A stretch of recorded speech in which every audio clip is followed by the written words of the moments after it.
Hello, fake sinners, and welcome to this week's meeting of the Sad Kids Record Society. I'm your host, Lily, and this week I'm listening to ISO by King New. And I'm your other host, Adam, and I've been listening to Want by 303. Oh, but we'll tell you about that later. For now, let's drop the needle.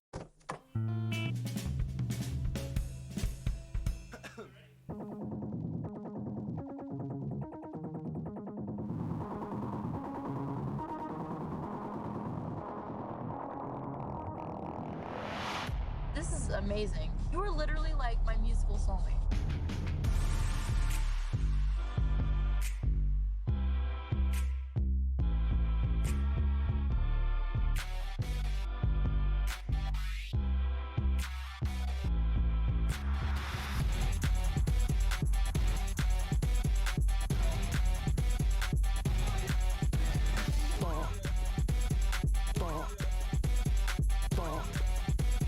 This is a bop.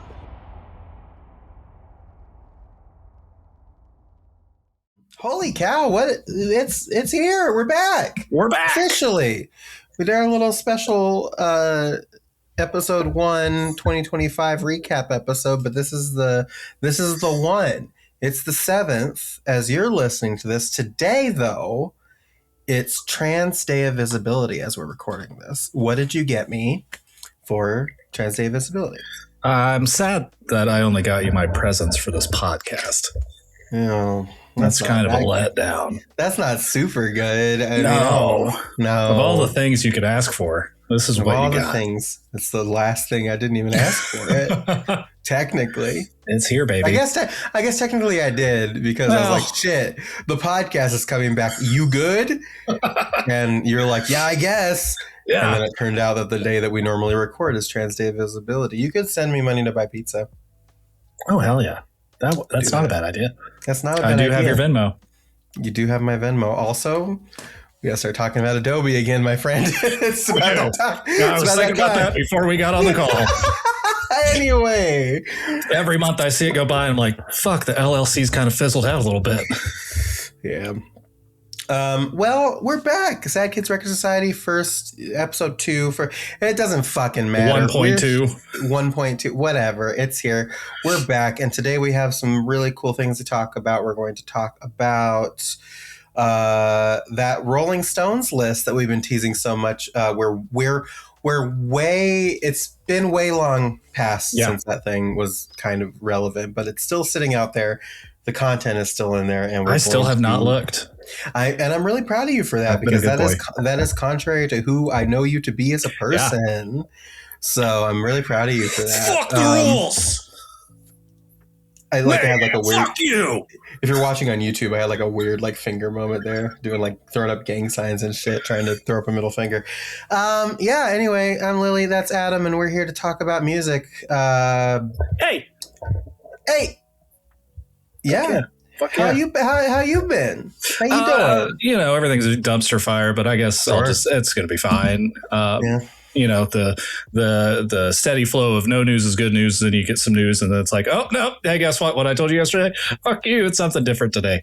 That's been real exciting. As you can see, I've got my lovely shelf up. Yeah. If you're watching on YouTube, you can see Adam's new shelf. Yeah. This is the cleanest this room has ever been. We had Elliot here. Good. Yeah, I actually like being in here now. Like, I used to just keep the door shut, and it's like, I don't want to look at that miserable hellhole of a room. But now it's like, hey, the cats have more space, and they haven't jumped on the shelves or anything like that, to my knowledge, so that's good. Is that what you made a post today about opening a door and letting the cats explore? Yeah, in here. This room. Oh, nice. Right. Okay. So usually they just like slip in when people step in while I'm recording, right? Sure. Surprisingly, my house is empty right now, so we may not have a visitor from anybody. Whoa, this would be a first. That would be I think legitimately a first, but we will see. We'll see. Just fucking living, laughing, loving all the time. That's just, I'm gonna get it tattooed right above my ass cheeks. Sure, absolutely. Yeah, it's crazy. We're closer to one graduating than we were last time we recorded. I know, it's coming up. The beleaguered boy child has a job here in town. The beleaguered boiled child. Yeah. So that's pretty cool. Yeah, it's real fun times around here. I love everybody growing up. I know.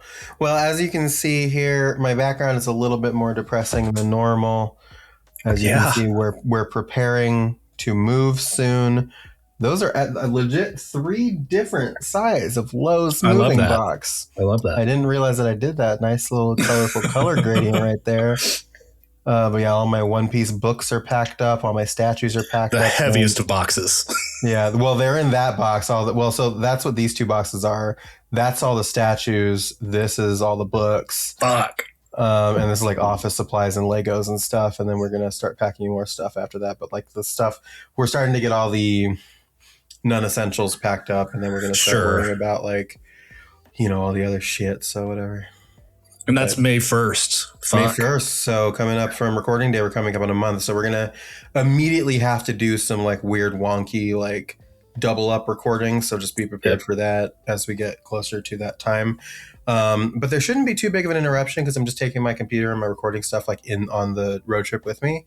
And while we are going to be staying with my in-laws for a time, they have generously offered the use of their garage that they are going to clean out for me, so that I can record in there. So it'll be a weird background for a while I look for a job, which I still don't have, and figure out where we're going to do with our living situation and things of that nature. So it's going to be fun couple of months, but here we are. We're doing a podcast. We're back. We're here. We're fucking.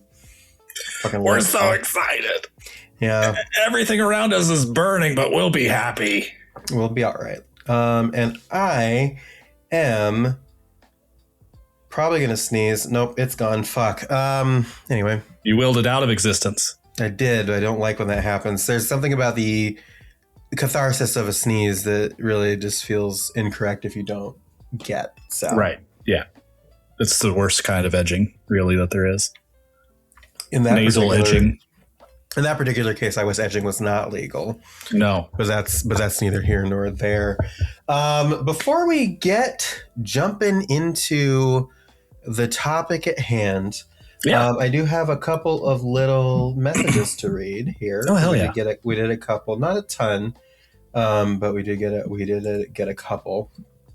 And Elliot engaging more in the Discord. Thankfully, not things that need to be said on the podcast. True, fair, true. Well, before we actually do that, you said Elliot was there. I heard you mention that, and then we like moved on to the shelving. So Elliot we had the All American Rejects concert. That's right, the makeup. It happened. Yeah. How was that?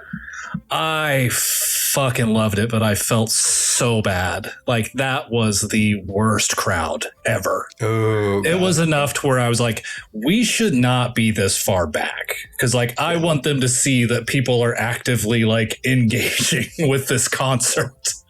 And I mean, it was bad. Like even for the encore, he came out and made a joke and he was like, well, you guys are about like a 2 on the energy scale, but that's more like a Kansas 7. And it's like, damn. Yep. It was bad. Well, like it was interesting, right? Because they canceled back in like October or September. Neither of us can remember what the fuck it was supposed to be. Sure. And then we get to this and now it's sold out. Like last time they barely had half the seats sold. So my assumption was General Casino fuckery happened and they're just like, here, have some tickets. You've gambled $5 here. Just have a ticket. Fuck off. Yeah. Here's some comps. So, yeah. That makes sense. And you could really see it in the crowd too. Like that was, there are people confused. There are people there that probably had never heard an All American Rejects song like outside of a Chili's. Like out of a Bubba's Ladder 43, whatever the fuck it's called, Ladder 33. Yeah. And even then, like it was just like Dirty Little Secret or some shit. They played Mona Lisa. I cried in the crowd.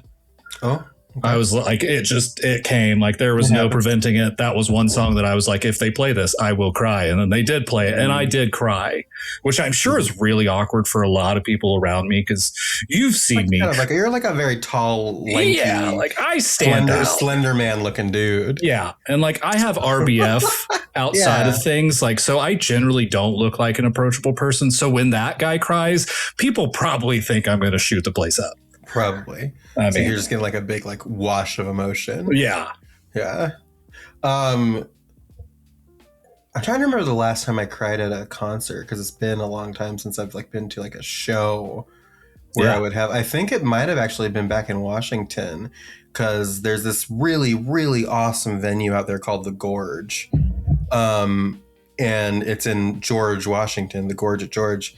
And it's like an amphitheater. Like you've kind of seen like the Colorado, like the Red Rocks amphitheater, like that. But it's this amphitheater and it's got this beautiful view of like the mountains and the valley behind it. And it's such a great thing. Lumineers played. Oh, hell yeah. So I went to go see the Lumineers. And I remember during the show, Chelsea and the people we were with had to go use the bathroom. So it was just me standing there by myself. And they played Leader of the Landslide from that album 3 that I love so much, which is a song that I have a very strong emotional reaction to for a lot of reasons. Yeah. And I was just there by myself fucking sobbing. And imagine me at this point in my life, big old beard, just like, you know, kind of like husky, you know, whatever. And I just, so that was probably a sight for some people who happened to be paying attention. Now it makes more sense. Right. Yeah. Yeah. Crying in public's kind of it's strange. It's but I mean, like, at least for this, like, it was a dark concert hall, like a dark arena. So it was like cool. But then as we were getting lunch that same day, like a person that I work with had texted me and they're like, hey, is All American Rejects kind of like too cool for you? Is it like too poppy? I was like, absolutely not. We've had these tickets for months. And they're like, oh, well, we'll be near the stage, but up high. And all I'm thinking is where I was standing is probably like in the direct sight of where they would be if they looked over. And all I'm thinking is like, I look like such a little bitch right now. They looked over and saw you sobbing. Fucking pussy over here. Fucking puss. So that looks like a guy who paints his fingernails. Fucking queer. Oh my god! Crying in public. There was several. So when we recorded last, it was like right before I hit 1 year of HR, like transition, and right, and stuff like that. And that weekend, that weekend that me and Chelsea was just like, this is about music, but also crying in public and friends and whatever. So, Chelsea was like, there's this thing happening at a local bar and it looks really cool and I want to go to the bar and grab some drinks and watch some music. I was like, okay, this is something she never wants to do. I'm just like, yeah, fuck yeah, let's do it. I'm going to take advantage of this when I can.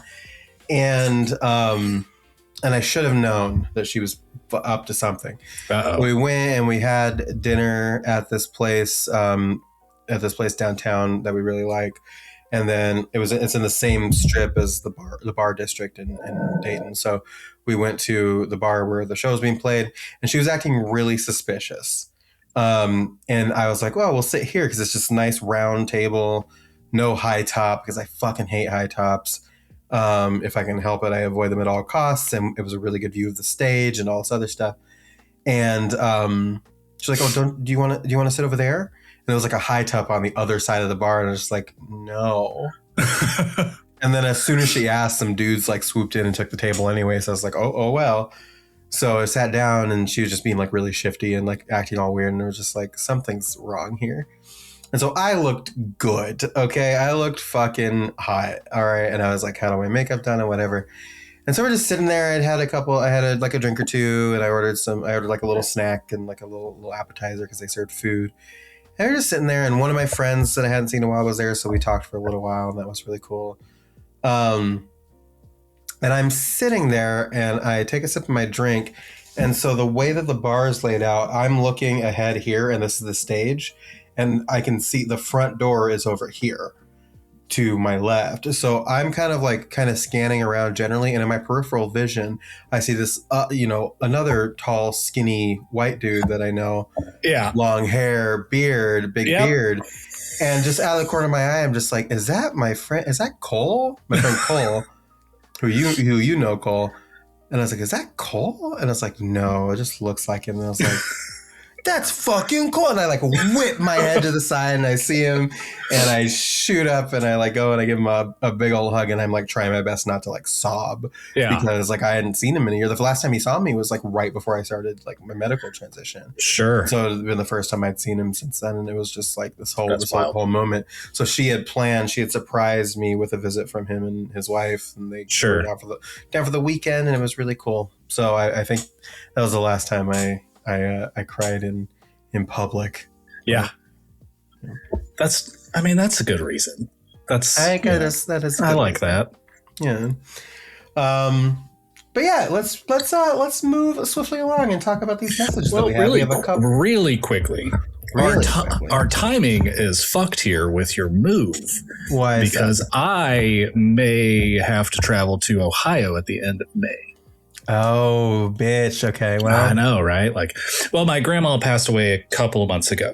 Right. And nobody's there, right? Like, she's got a handful of her grandkids, and then my uncle lives there. But, like, my aunt lives in Tennessee, and my mom and stepdad live in Texas, and there's, like, aunts are, like...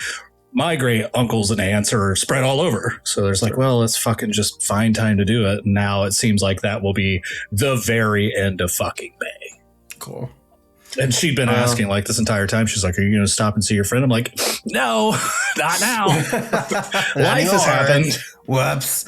Yeah. Well, we were going to leave at the end of May, but it was just one of those things where it's like, we got to get out of here. So there's a lot going on here. Not quite as bad as Kansas, I will admit. But pretty bad. But we don't have to talk about that on what is a joyous day. Translate visibility.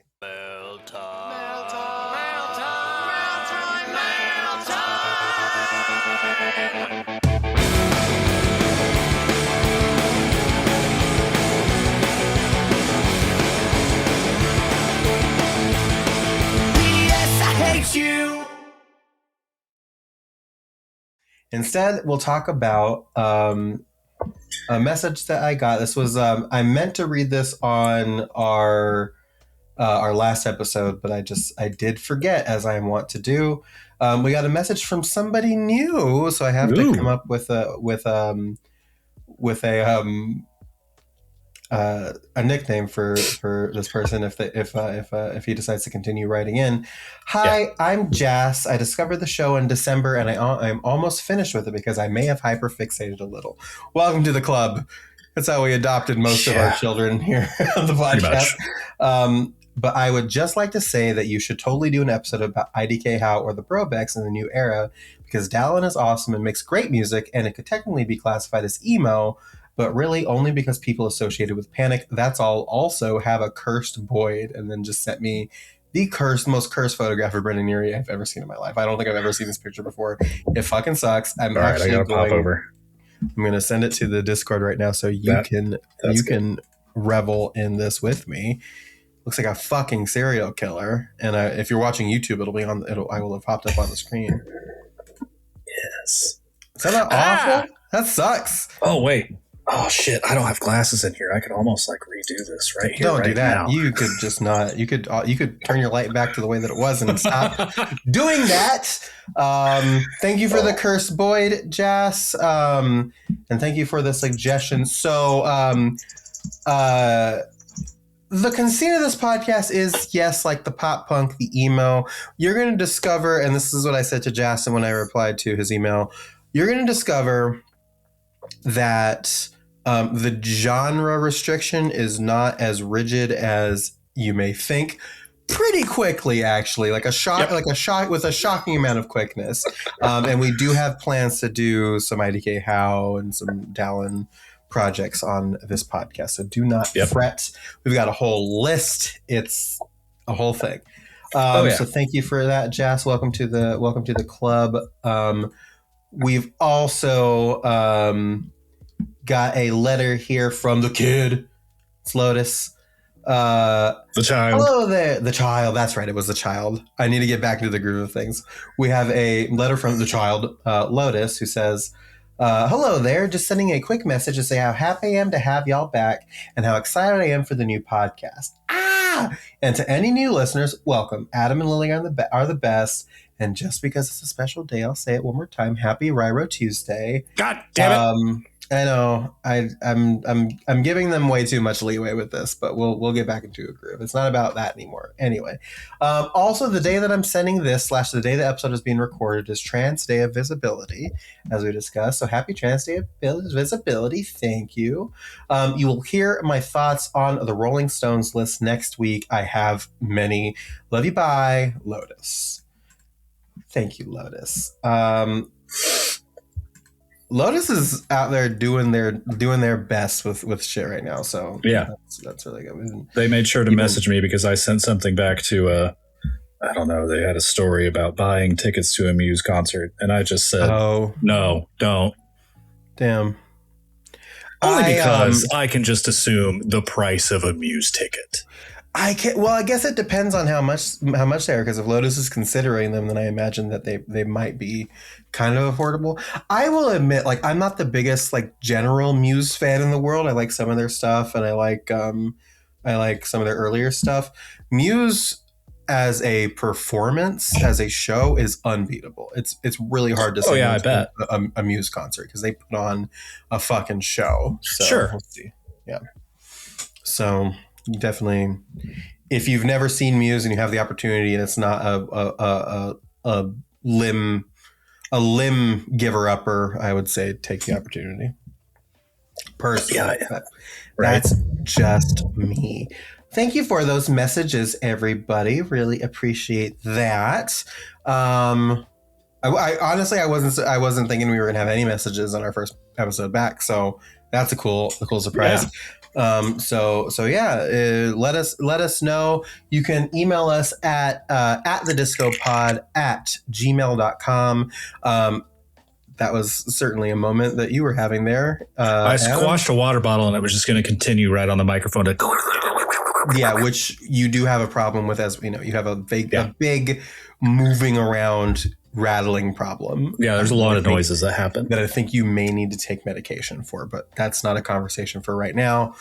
I'm like swamping an ass right now, so just be glad that I have not moved from this position. I quite frankly, like, it has been Ohio weather, and I imagine Kansas is kind of similar to this, so tell me if I'm wrong. Ohio's weather is weird because it's been spring for a few weeks now. It was like, wow, it's a nice like 65, 70 degree day today, and now it's 30. Yeah. Now it's 45. Now it's 30 again. Now it's 20. Now it's 60. And it's just like weird. So right now it is 77. Nice. Very, very windy, but still warm. So I do have the AC on. And it's just like, I would like one fucking day. Yeah. Maybe two in a row if I'm lucky, where I don't have to have the fucking HVAC on. Right. In either direction. I just need one, maybe 2 days of that in a row, and I'll be happy. But whatever. I'm sure the weather here will stabilize the day after we leave. So Kansas has been that fun thing where it's like, here's 45, here's 65, here's 80, 65, 90. Get 90 for a few days. Yep. And then back down to 70, and then it's like, oh, hey, we're 79 now. So we'll just like probably hang out here for a couple of days. Yeah. But we have refused, much to the children's hatred, to basically turn on the air conditioner. It's like, not yet. It's too early. And it's too early in the year. I get that. Me being kind of like, it's two of us, and I know that if I'm trapped, I sweat. Listen, call me Big Wool, because I am a heavy sweater. And so I can't be trapped in these zones. I'm kind of concerned about what it's going to be like in the garage when we get there. So we'll have to figure out temperature control method in my in-laws' house in the garage. Maybe a fan. I don't know. This microphone is pretty good about like not picking up fan noise. So we'll see. Just hang a giant piece of dry ice above you. Yeah. And it's like the smoke will be like, smoke. That'll be cool. Look like Mrs. Freeze in that bitch. Like, fucking Princess of Darkness shit is happening behind me. I'm the queen. So at thediscopod@gmail.com, send us an email. You can leave comments on the podcast places that allow them. And you can also hit us up on Instagram now. Sad Kids Record Society on Instagram is there. You can send us a message or comment on our posts that we're going to start making more regularly now that the show is back. So check any of those out. And you know what you can also do is a great way to help us, and one of the best ways you can help us is to review the podcast on any number of the platforms that you have available. If it allows for reviews, take a second to drop a review. It would really help us out and get eyes on us and stuff like that. I imagine that maybe we might be getting more eyes on us now as we embark into a broader kind of probably, journey. Yeah. But until such time, reviews are going to be the best way for you to help us get seen by those eyes. Same rules do apply as the last iteration of the show. Please do not post about us on fucking Reddit. We don't want the Reddit crowd. Don't want that. Yeah. Anyway, if you do not perceive me, thanks. Anyway, should we talk about this fucking list? Hell yeah. I've only been terrified over it since you fucking mentioned it. All right. Many moons ago. Nathan quoted as saying emo is a pile of shit. Oh shit, yes. Why is that? Well, emo as it is today, emo is basically a pair of jeans and a haircut.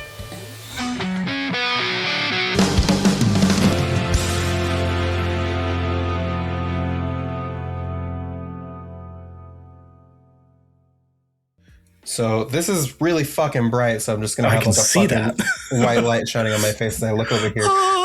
So Rolling Stones, back on October 8th, 2025. This was a big topic of conversation at the Portland Retro Game Expo when I was there. Oh, hell yeah. Last October. Me and my more musically inclined friends that were there with me were discussing how fucking insane it is. On October 8th, 2025, Rolling Stone collectively, there is no byline or anything like that, has the 250 greatest songs of the 21st century so far. Well, we'll fucking decide that. Yeah, and there's like a whole they've done a lot of preamble. And you can listen to the article. It is a 41-minute listen if you'd rather pop it on in your background. But like all of them have like little blurbs about each of the songs. So it's not like it's just like song, and there's like nothing to listen to. You'll have it's like you'll have a podcast to listen to basically. But we're not going to do all of them. I'm just kind of gonna roll through and do like highlights as we go. We'd be here all goddamn night. Right. So the first thing, I'm not gonna play this guessing game with you often during this list because it's gonna take us forever. Oh, fuck yeah. But I will periodically be like, hey, what song do you think is this number? So we're gonna start with 250. What song do you think is the 250th greatest song of the 21st century so far? You know, I really hate to do it to him because it's like an honor for the band, but then a curse for some of our listeners. Sure. Is it something by the Imagine Dragons? It is not something by the Imagine Dragons. Damn. It's in fact something by Train. It is Drops of Jupiter is the 250 because you thought it was going to be Hey Soul Sister when I said Train. Yeah, I did. No, give them a little bit more credit than that. Hell yeah. It is Drops of Jupiter, which is maybe not a bad song. Train had other hits. This is part of the blurb. Train had other hits like Hey Soul Sister, but Drops of Jupiter has taken its place as a true standard, the closest this era has gotten to a Don't Stop Believing or an Africa of its own. All right. In other words, it's the music equivalent to the best soy latte that you have ever had. Wow. And that's Rob Sheffield wrote that quote. That's like such a backhanded compliment that I kind of agree with it, but I don't know. I don't know that I put it on Drops of Jupiter. Not a journey list. Drops of Jupiter up near Don't Stop Believing or Africa. The thing about Don't Stop Believing in Africa is that I know the words to those songs. The only thing I know about Drops of Jupiter is Drops of Jupiter in my head. Yeah, that's all I know. I know the tune. I know the words. She's back in the atmosphere. And that's about all I got for you. Yeah. So that was Drops of Jupiter 2001 is number 250. I'll put the link into the description of this podcast so you can look through it as we go. I'm not going to do all of them. I'm just going to kind of scroll through as we go. Carrie saw Train with Maroon 5 and said that the lead singer of Train is a very small man. I'm sure he kind of does look. He gives off small energy. Yeah.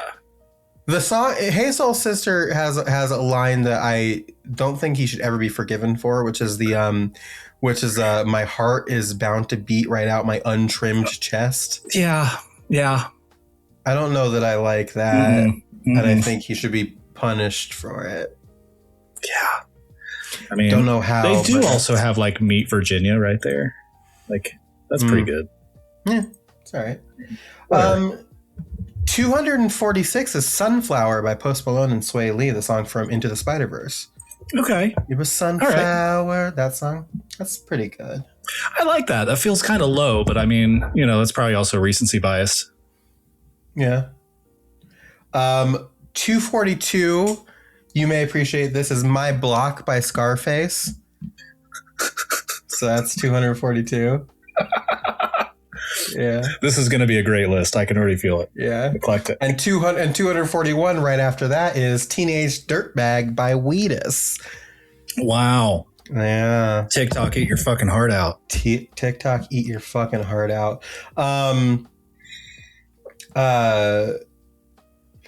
Lily Lore Moments.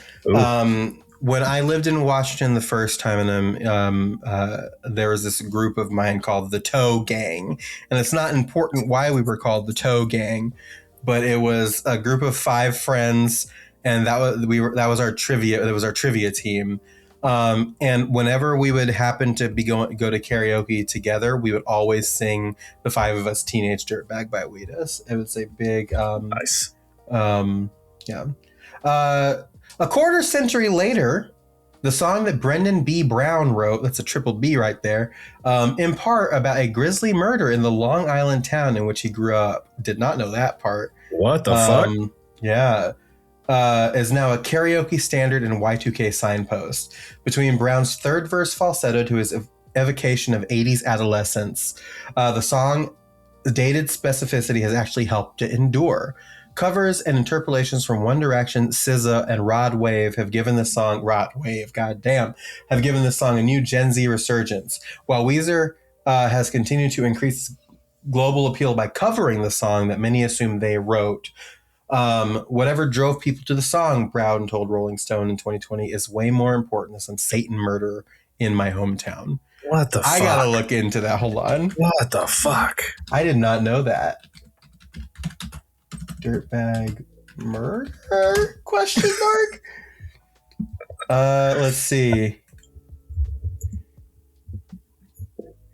Today I learned Teenage Dirtbag by Wheatus was inspired by a drug-induced ritual teen homicide that occurred in the hometown of the guitarist and singer Brendan B. Brown. It came from, this is Brett Brown talking about it. It came from the summer of 1984 on Long Island when I was 10 years old. That summer in the woods behind my house, there was a satanic, drug-induced ritual teen homicide that went down. And the kid who did it was called Ricky Casso. And he was arrested wearing an AC/DC t-shirt. Fuck yeah. That made all the papers and the television, obviously. And here I was, 10 years old, walking around with a case full of AC/DC and Iron Maiden and Metallica, and all the parents and teachers and the cops thought I was some kind of Satan worshiper. So that's the backdrop for that song. Wow. Interesting. I had no fucking idea. That's crazy. That's wild. Right. 240 is 2009 by Mac Miller. So we got some Mac on there. All right. 239 is Bangarang by Skrillex. Drop the bass. Cool. And 238, our favorite guy, I Want to Get Better by Bleachers, Mr. Jack Taylor Swift Antonoff. All right. Does Skrillex still make music? Or have we just as a society moved on? I don't know. I think he still does. He's changed his appearance. Crypt Keeper time. Nope, that's the beleaguered boy child. A big ass Pepsi. That's a big ass Pepsi. Tell him I said that's a big ass Pepsi, my guy. No, he's muted, so he can't hear me tell him that's a big ass Pepsi. Lily said that's a big ass Pepsi you've got. Yeah. Bo and I went to the craziest like side trip ever. Oh. Yeah, we went to like baseball field after anyways. Just got to get a giant 30. As you do. Got to get a giant styrofoam. Pepsi. Is that a styrofoam cup? Oh yeah, it's a styrofoam cup. Classic. But, yeah, Classic. Well, that was a moment. I like how he knocks. I like the Crypt Keeper. She just walks in. He's like a little polite. Surprised he did a long way. You just never know what I'm doing in here. You never know. Straight. No, I don't like that. Don't like that. That's only for the video watchers. Yeah, I guess so. Because the only thing you tend to do, as far as I'm aware, the only thing you do in here the door is usually closed for us recording this podcast with me. Yes. So I don't like that. Jack Antonoff has spent this century writing hits with the biggest names in music, from Taylor Swift to Lana Del Rey to Lorde. Meanwhile, he's also fronted Bleachers, where the New Jersey native often channels the grandeur of 80s radio rock and new wave through an indie pop lens. He never did it so powerfully as on I Want to Get Better, a statement of emotional purpose after the national tragedies of 9/11 and the Iraq War and the death of beloved family members. Against urgent piano stabs, Antonoff sings about feeling frozen time between hearses and caskets before the song lifts into an anthemic better getting chorus, as he called it. A fucking life story in 3 minutes. And that blurb is written by John Dolan. That made me feel like a fucking idiot because I don't get any of that context from this song. But now that it's been said, I can see it. That I did know about. I like I Want to Get Better. I love that song. Yeah, it's a great song. Pro, listen, we're going to talk about this. We're not going to talk about this for the later segment that we're going to get into about what we've been listening to. Jack also had a side project several years ago. I think it was in 2019. He had a group project he was doing called Red Hearse. And he only put out one self-titled album, but like Red Hearse is really good. Like, imagine if Justin Timberlake wasn't annoying to listen to. Ooh, all right. That's kind of what you get with Red Hearse. Half Love and the title song Red Hearse is great. So right, listen to the song Red Hearse on the album Red Hearse by the band Red Hearse. Pro tip. Day and Night by Kid Cudi. Sorry, why did I say Kid Cudi? Kid Cudi is 237. Bar song Tipsy by Shabuzi, 236. I don't know. I was thinking. I don't mind that just because I know how many country people it's going to piss off. Sure. Yeah. Kind of like the Beyonce going with the country. Yeah, a little bit. Yeah. What the hell was I thinking of? The fucking Rehab song by God knows who the fuck, and there's no way to find out. The one that starts like bartender. I really did it this time. Oh God, I have no fucking idea. I thought you were Amy Winehouse. Like, I don't know.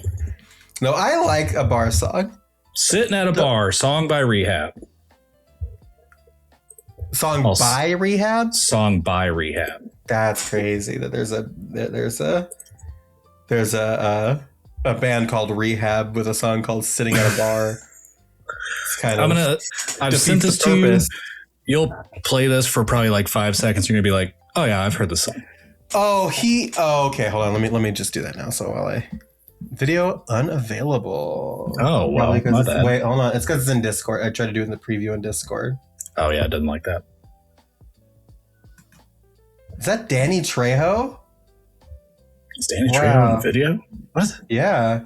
Did I just rip myself off for not seeing Danny Trejo? I've never heard this song in my life. Wow. I'm gonna be real with you. Well, good for you. Thanks. And now you've lived a better life. You've ruined it. You've ruined my life and everything in it. Thank you, Adam, for that. I like early to mid 2000s Trejo. I love that.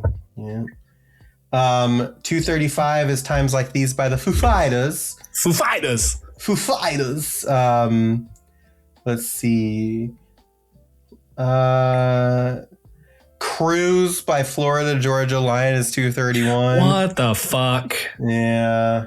That's like a 251 right there. Yeah. We got Blood and Thunder by Mastodon at 230. That fucking rules. All right. Let's see. Above cruise at least. Yeah. We've got Feathered Indians by Tyler Childers as 227, which I like Tyler Childers. I mentioned, I can't remember which episode it was. I think it might have been last episode or one of the. I do indulge in country music when the mood strikes me, and I try to find like country artists that are not shitheads. Tyler Childers is one of those. All right. You should check him out. He's really good. So I'm not that upset so far. 226, 5 Sauce, Young Blood, 5 Seconds of Summer. Yeah. Yeah. I miss the boy bands era. I really do.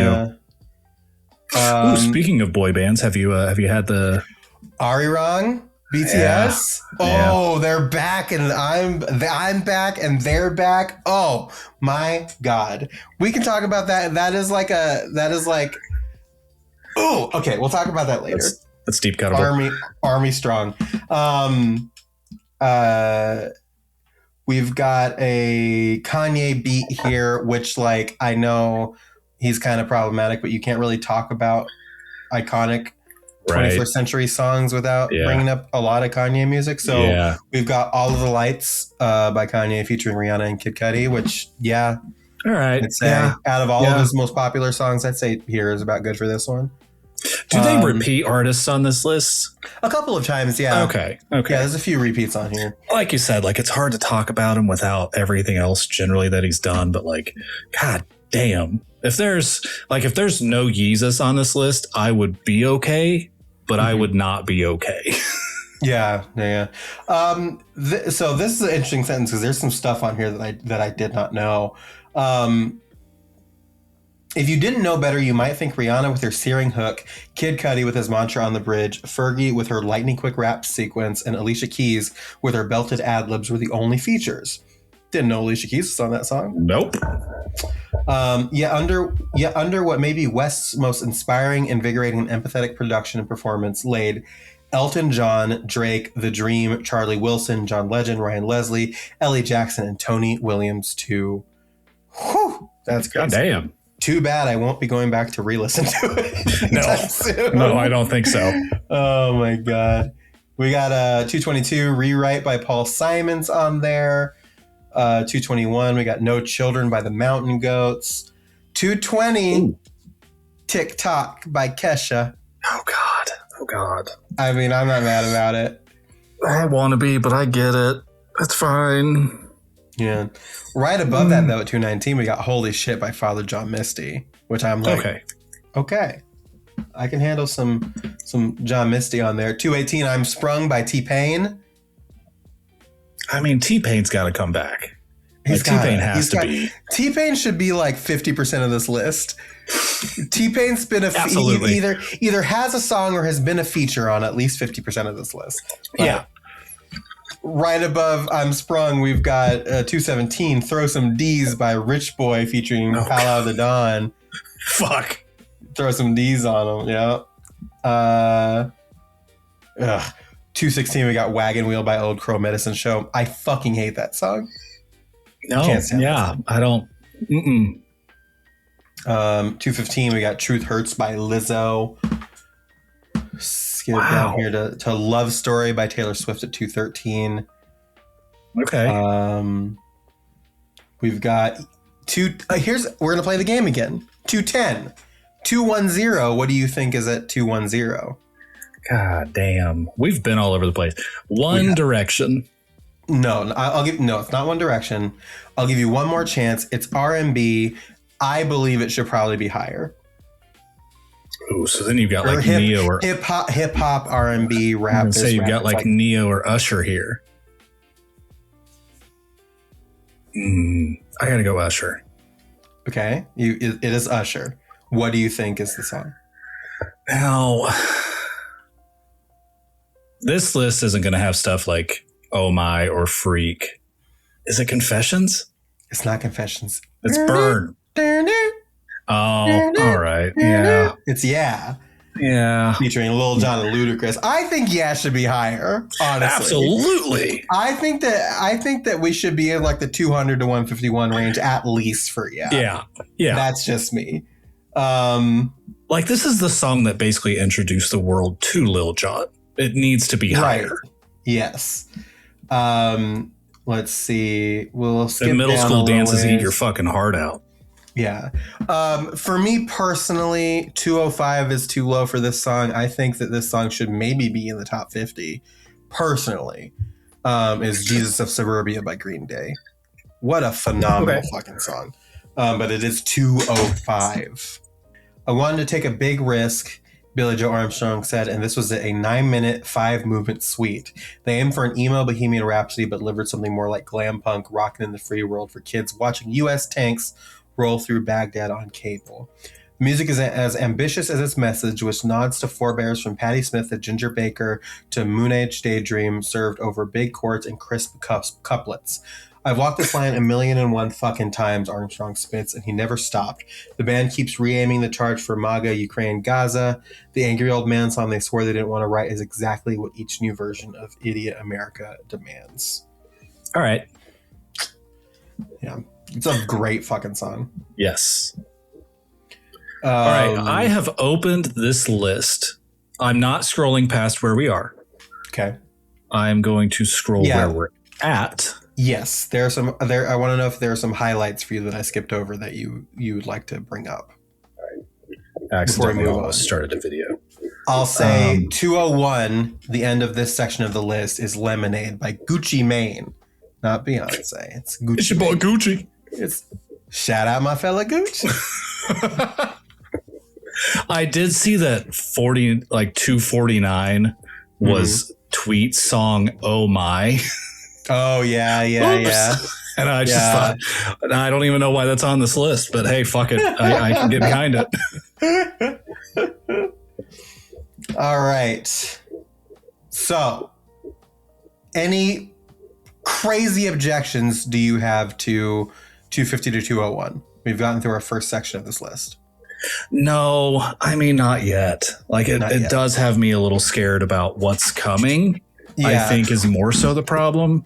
What I think you're going to be more upset about as we get lower or like higher up onto this list is less what's there and more the omissions. Because there's some stuff that I believe should be on this list that is not on this list, which is crazy.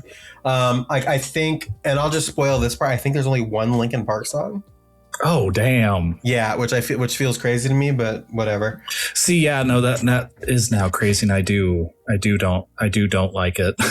Yeah, because if you're gonna have only one Linkin Park and you're gonna stick "Yeah" by Usher at 210, what the fuck are we doing?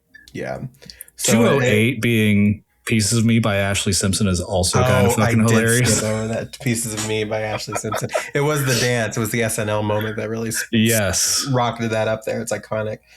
Let's see. We'll scroll down this list. I don't know how you say so this artist, do you say FKA Twigs or formerly known as Twigs? Like, how do you pronounce this person's name? I think formerly known should be, that's acceptable, I guess. Anyway, Cellophane by Twigs is number 200. We've got some Leonard Cohen on here. You Want It Darker at 199. That's pretty cool. Stay Fly at 198 by 3-6 Mafia. All right. Featuring Young Buck, 8 Ball, and MJG. That's pretty sick. Now, if we've got Stay Fly, is Still Fly too old? When did Still Fly come out? I think Still Fly had to be.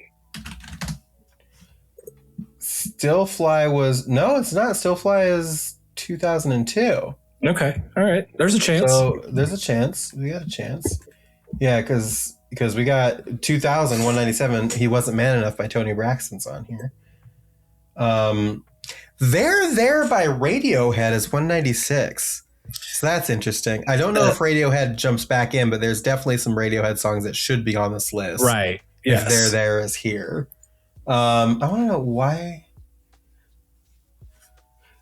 Listening to it is like stepping inside York's frenzied mind in the same way he ventures into the Bagpuss-inspired forest in the stop-motion video. Layered drums kick off the madness. When Radiohead play it live, Johnny Greenwood brings out the toms, signaling the song, and the crowd goes bonkers. For it climaxes into glorious digi-rock chaos. Made me cry when we finished. I actually blubbed my eyes out, York said. I like There is a great song, but like there's like Creep, Karma Police, like unless there's actually a chance. When did Creep come out? That might be too old.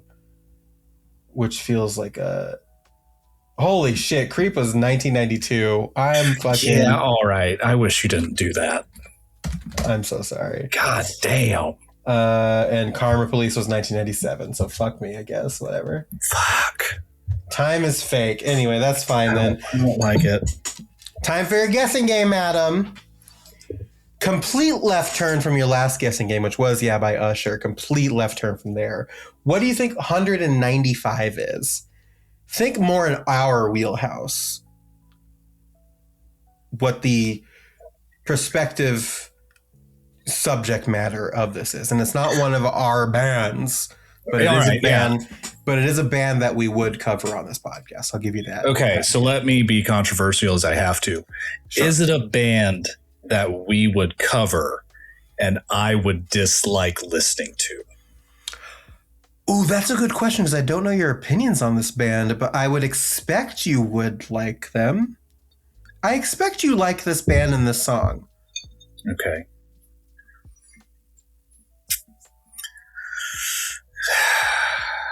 I have to sound sexist because I know it's going to be a female singer. And we sometimes know how I be doing with that when it comes to this genre of music. You're real fucking weird about female singers in pop punk. Women in male-dominated spaces. Get them in there. All right. This is the CEO of... It's not Paramore. We've I've established that now. No, not Paramore. There's not very many that's left then, because it's not going to be fucking Flyleaf.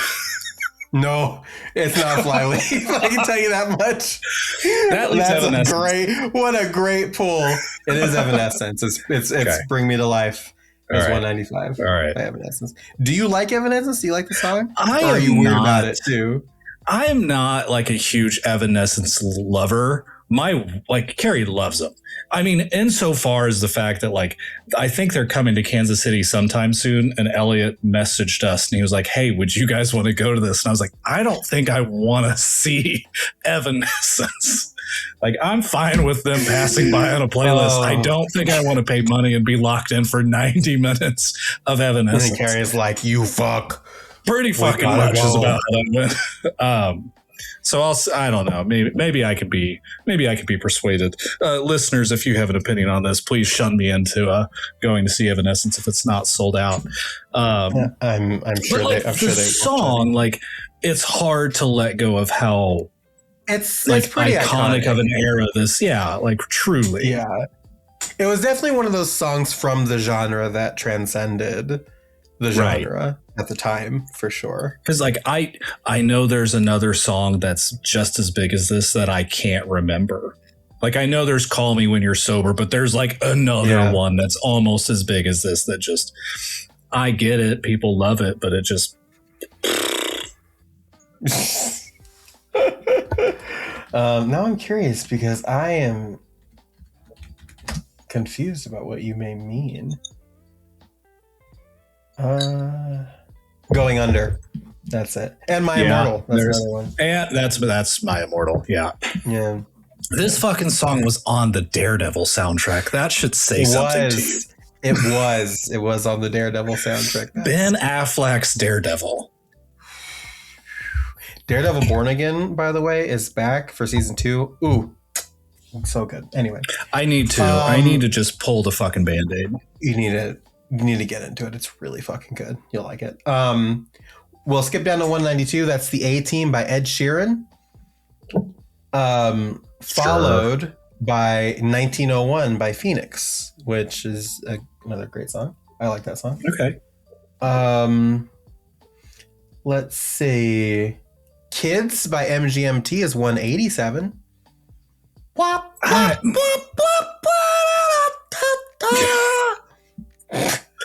Control yourself. Take only what you need. He's screaming.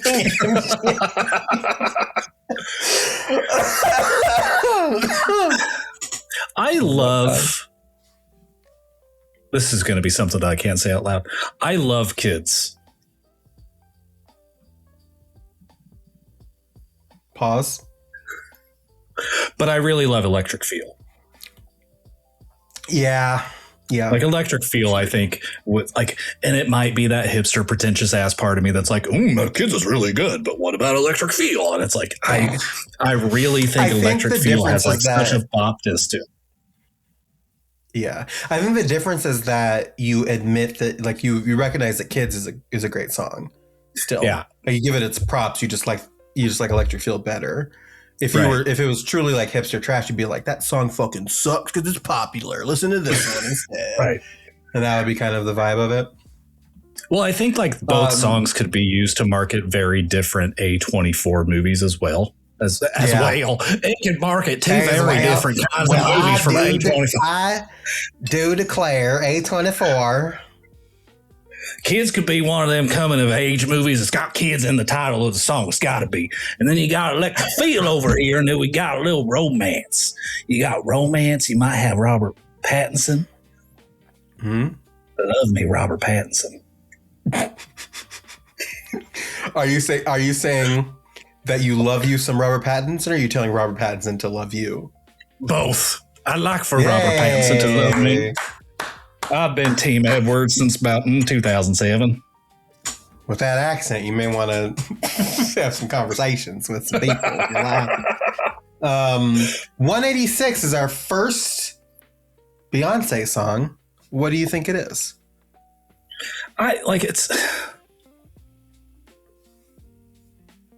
It's what the fuck? What is the It's probably not what you're thinking. I'll give you that. It can't be. Because why would it be? It's newish.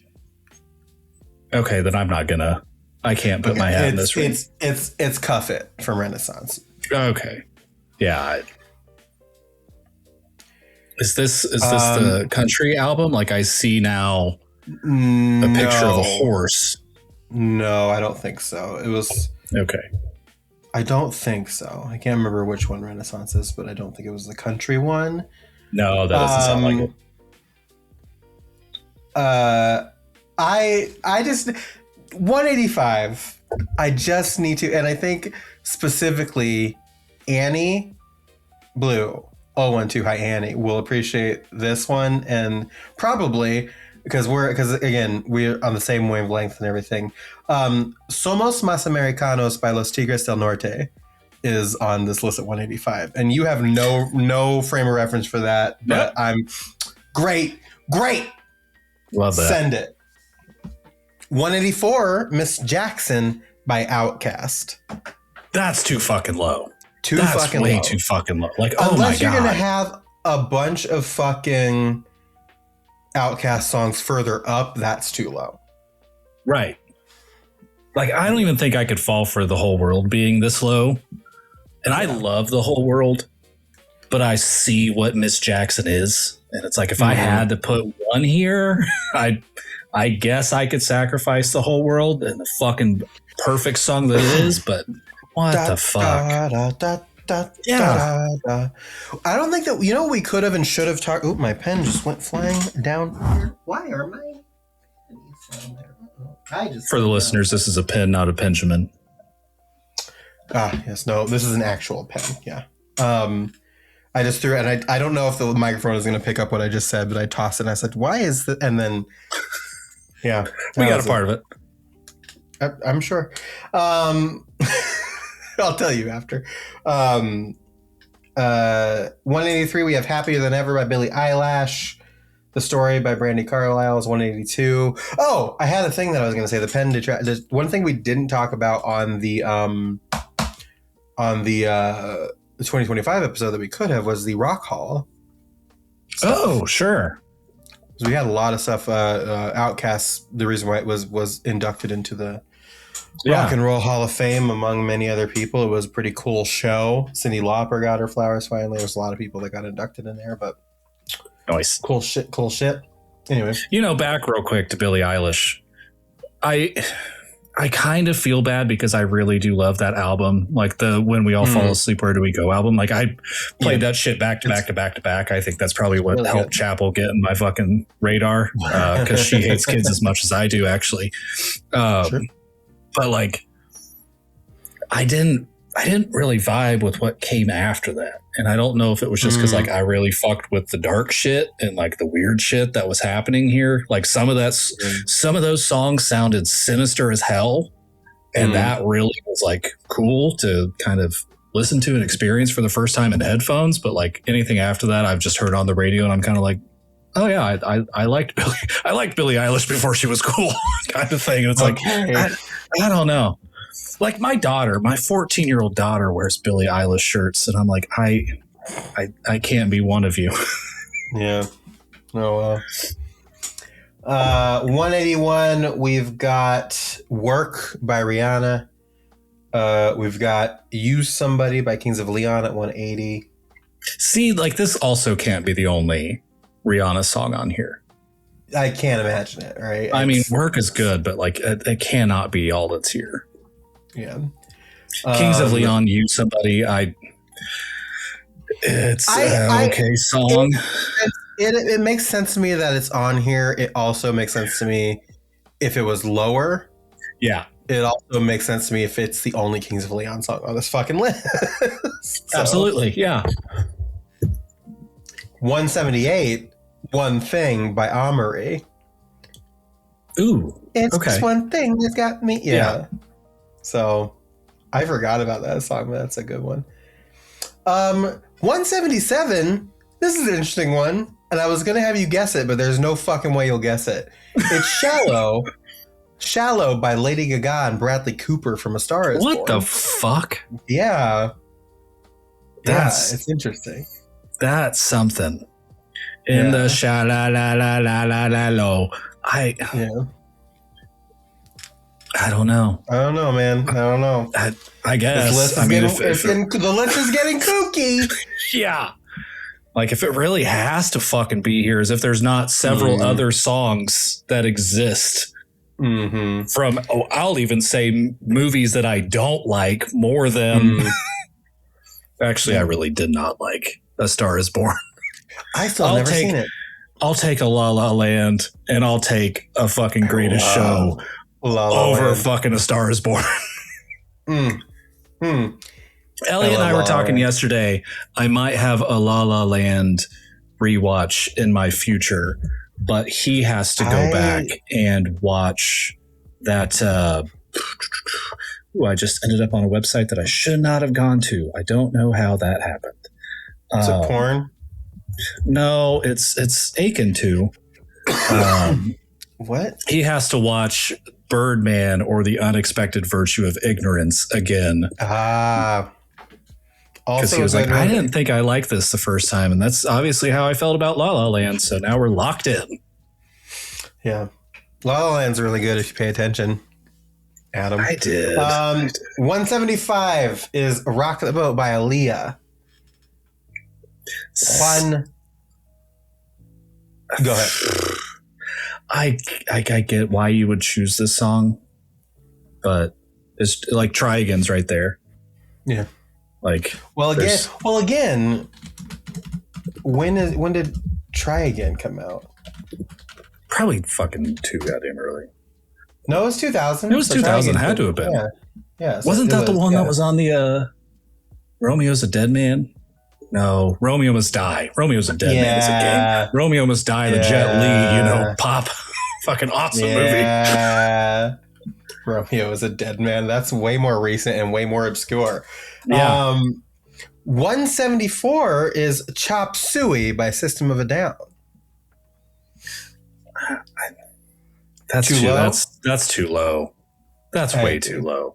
And it's also one of those where it's like, this can't be the only one, right? Like, yeah. Not that I want to say BYOB should be above Chop Suey. Chop Suey should definitely be above BYOB. But like, if I had to choose one to be on this list, this is fine, but it can't just be 174. Yeah, I mean, it is. There it is. God damn. Its lines about self-righteous suicide got the song tagged on Clear Channel's suggested do not play memo. Oh, Jesus.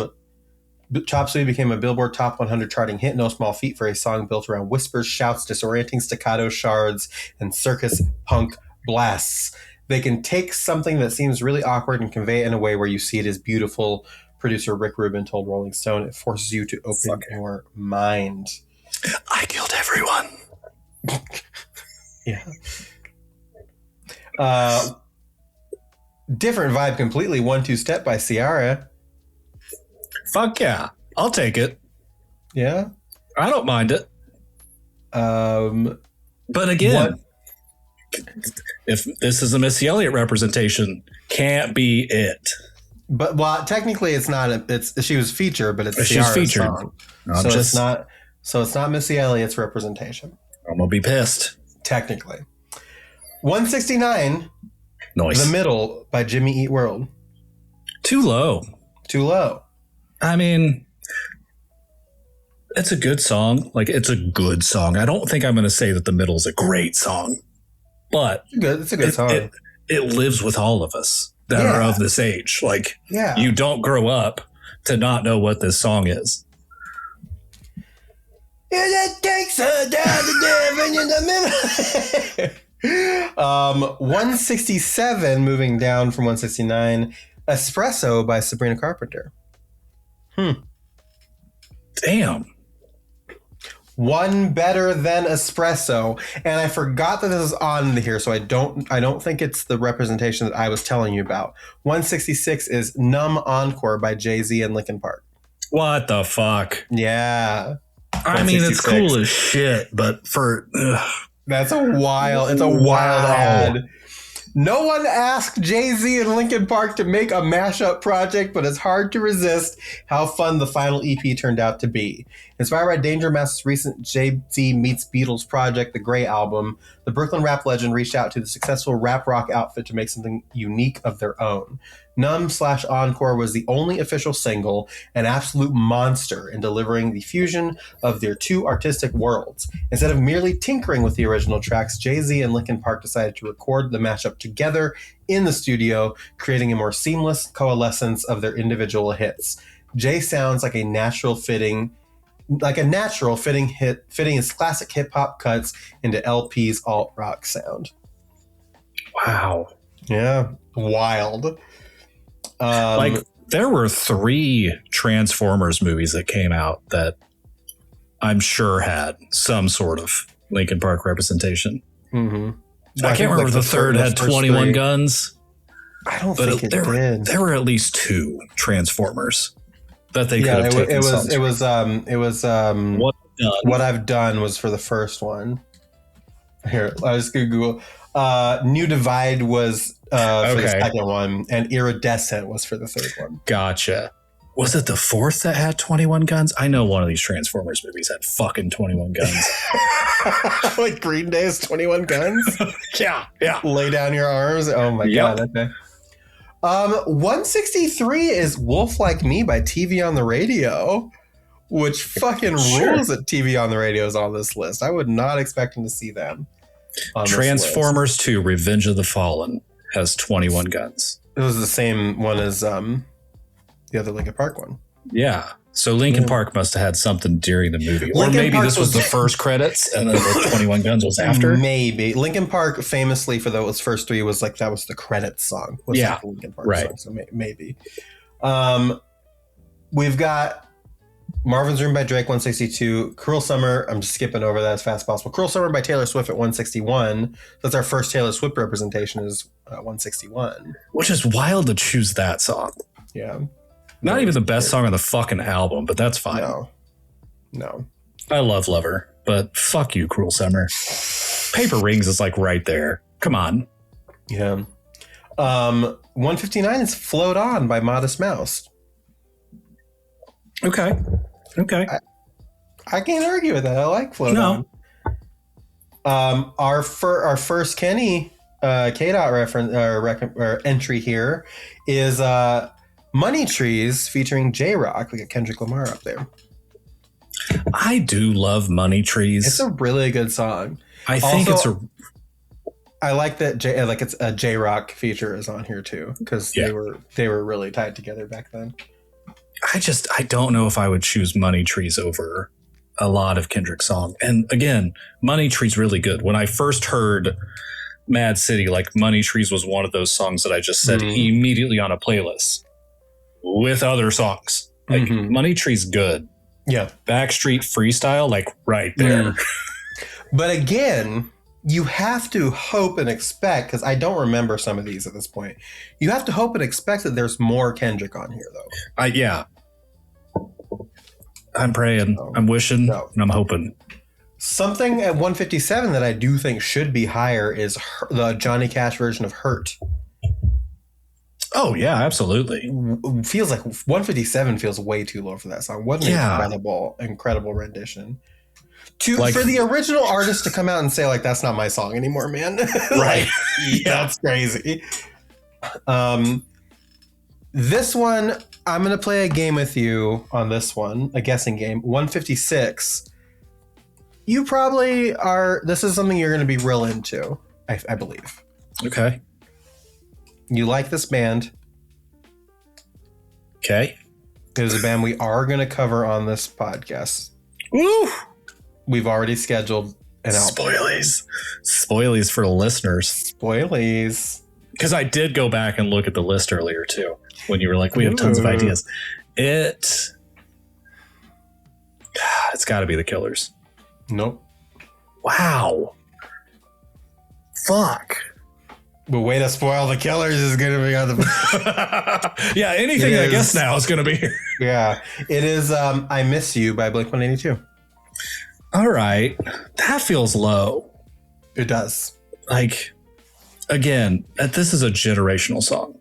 Mm-hmm. And there's like not a lot of songs that you could say that about, really, but this feels like a generational kind of thing. It does. Yeah.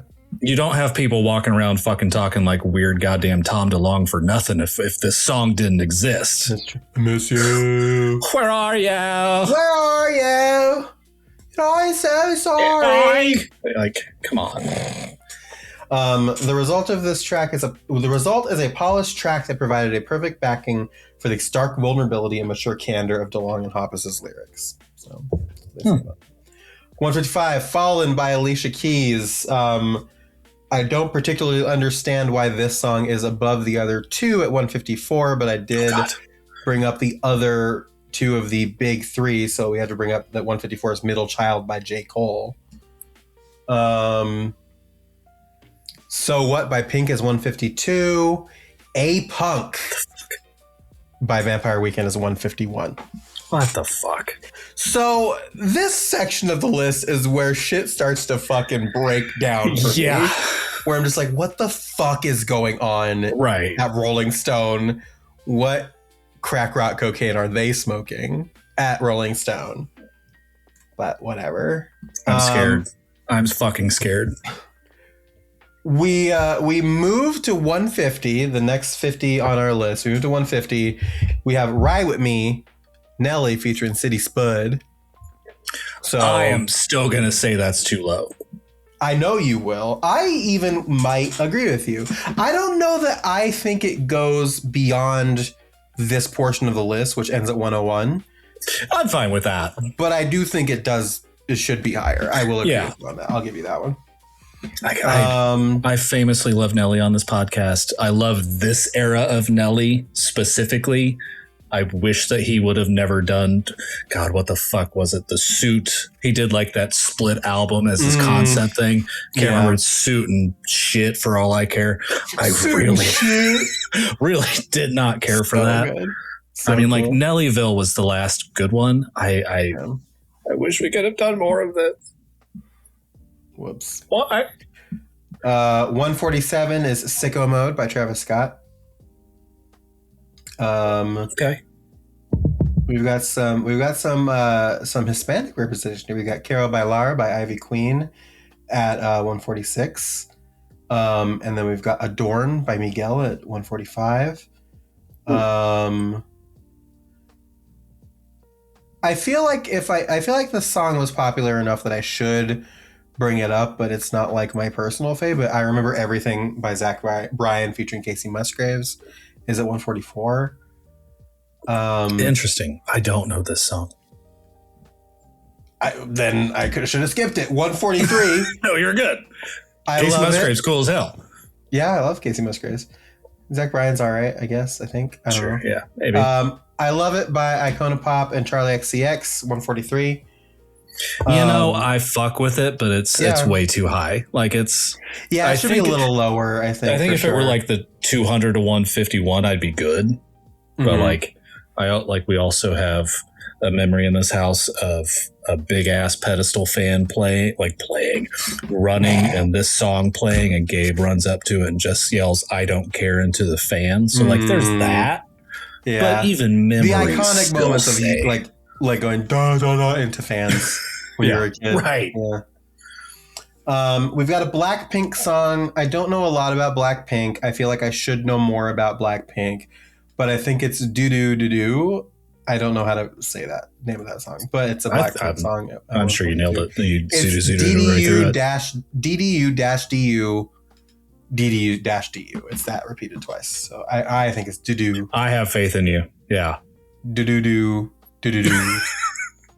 Buffalo, Buffalo, Buffalo, Buffalo, Buffalo, Buffalo. Zoo doo doo zoo doo doo doo doo doo doo doo doo doo doo. 140 is Annie Up, MOP featuring Busta Rhymes, Teflon, and Remy Martin. Interesting. Okay.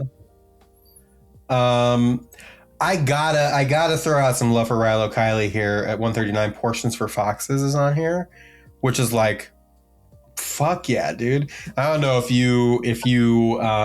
anybody here knows about Rilo Kiley. You should listen to Rilo Kiley. I'm digging what looks like a very old timey band, but like, are they like that? Like, I'm getting some. No, it's indie rock. It's like an indie rock band. Rilo Kiley. Damn. I was hoping for some mamas and papas on this bitch. No, Rilo Kiley is Jenny Lewis's band. Who she had a solo career. I feel like more people would know her from Rilo Kiley, but she had a solo career as Jenny Lewis. If you know Jenny Lewis, Rilo Kiley's in. Sure. Okay. We've got another Beyonce entry here at 138. Deja Vu featuring Jay-Z. Still no Irreplaceable. That's the one I couldn't remember earlier. Like, still.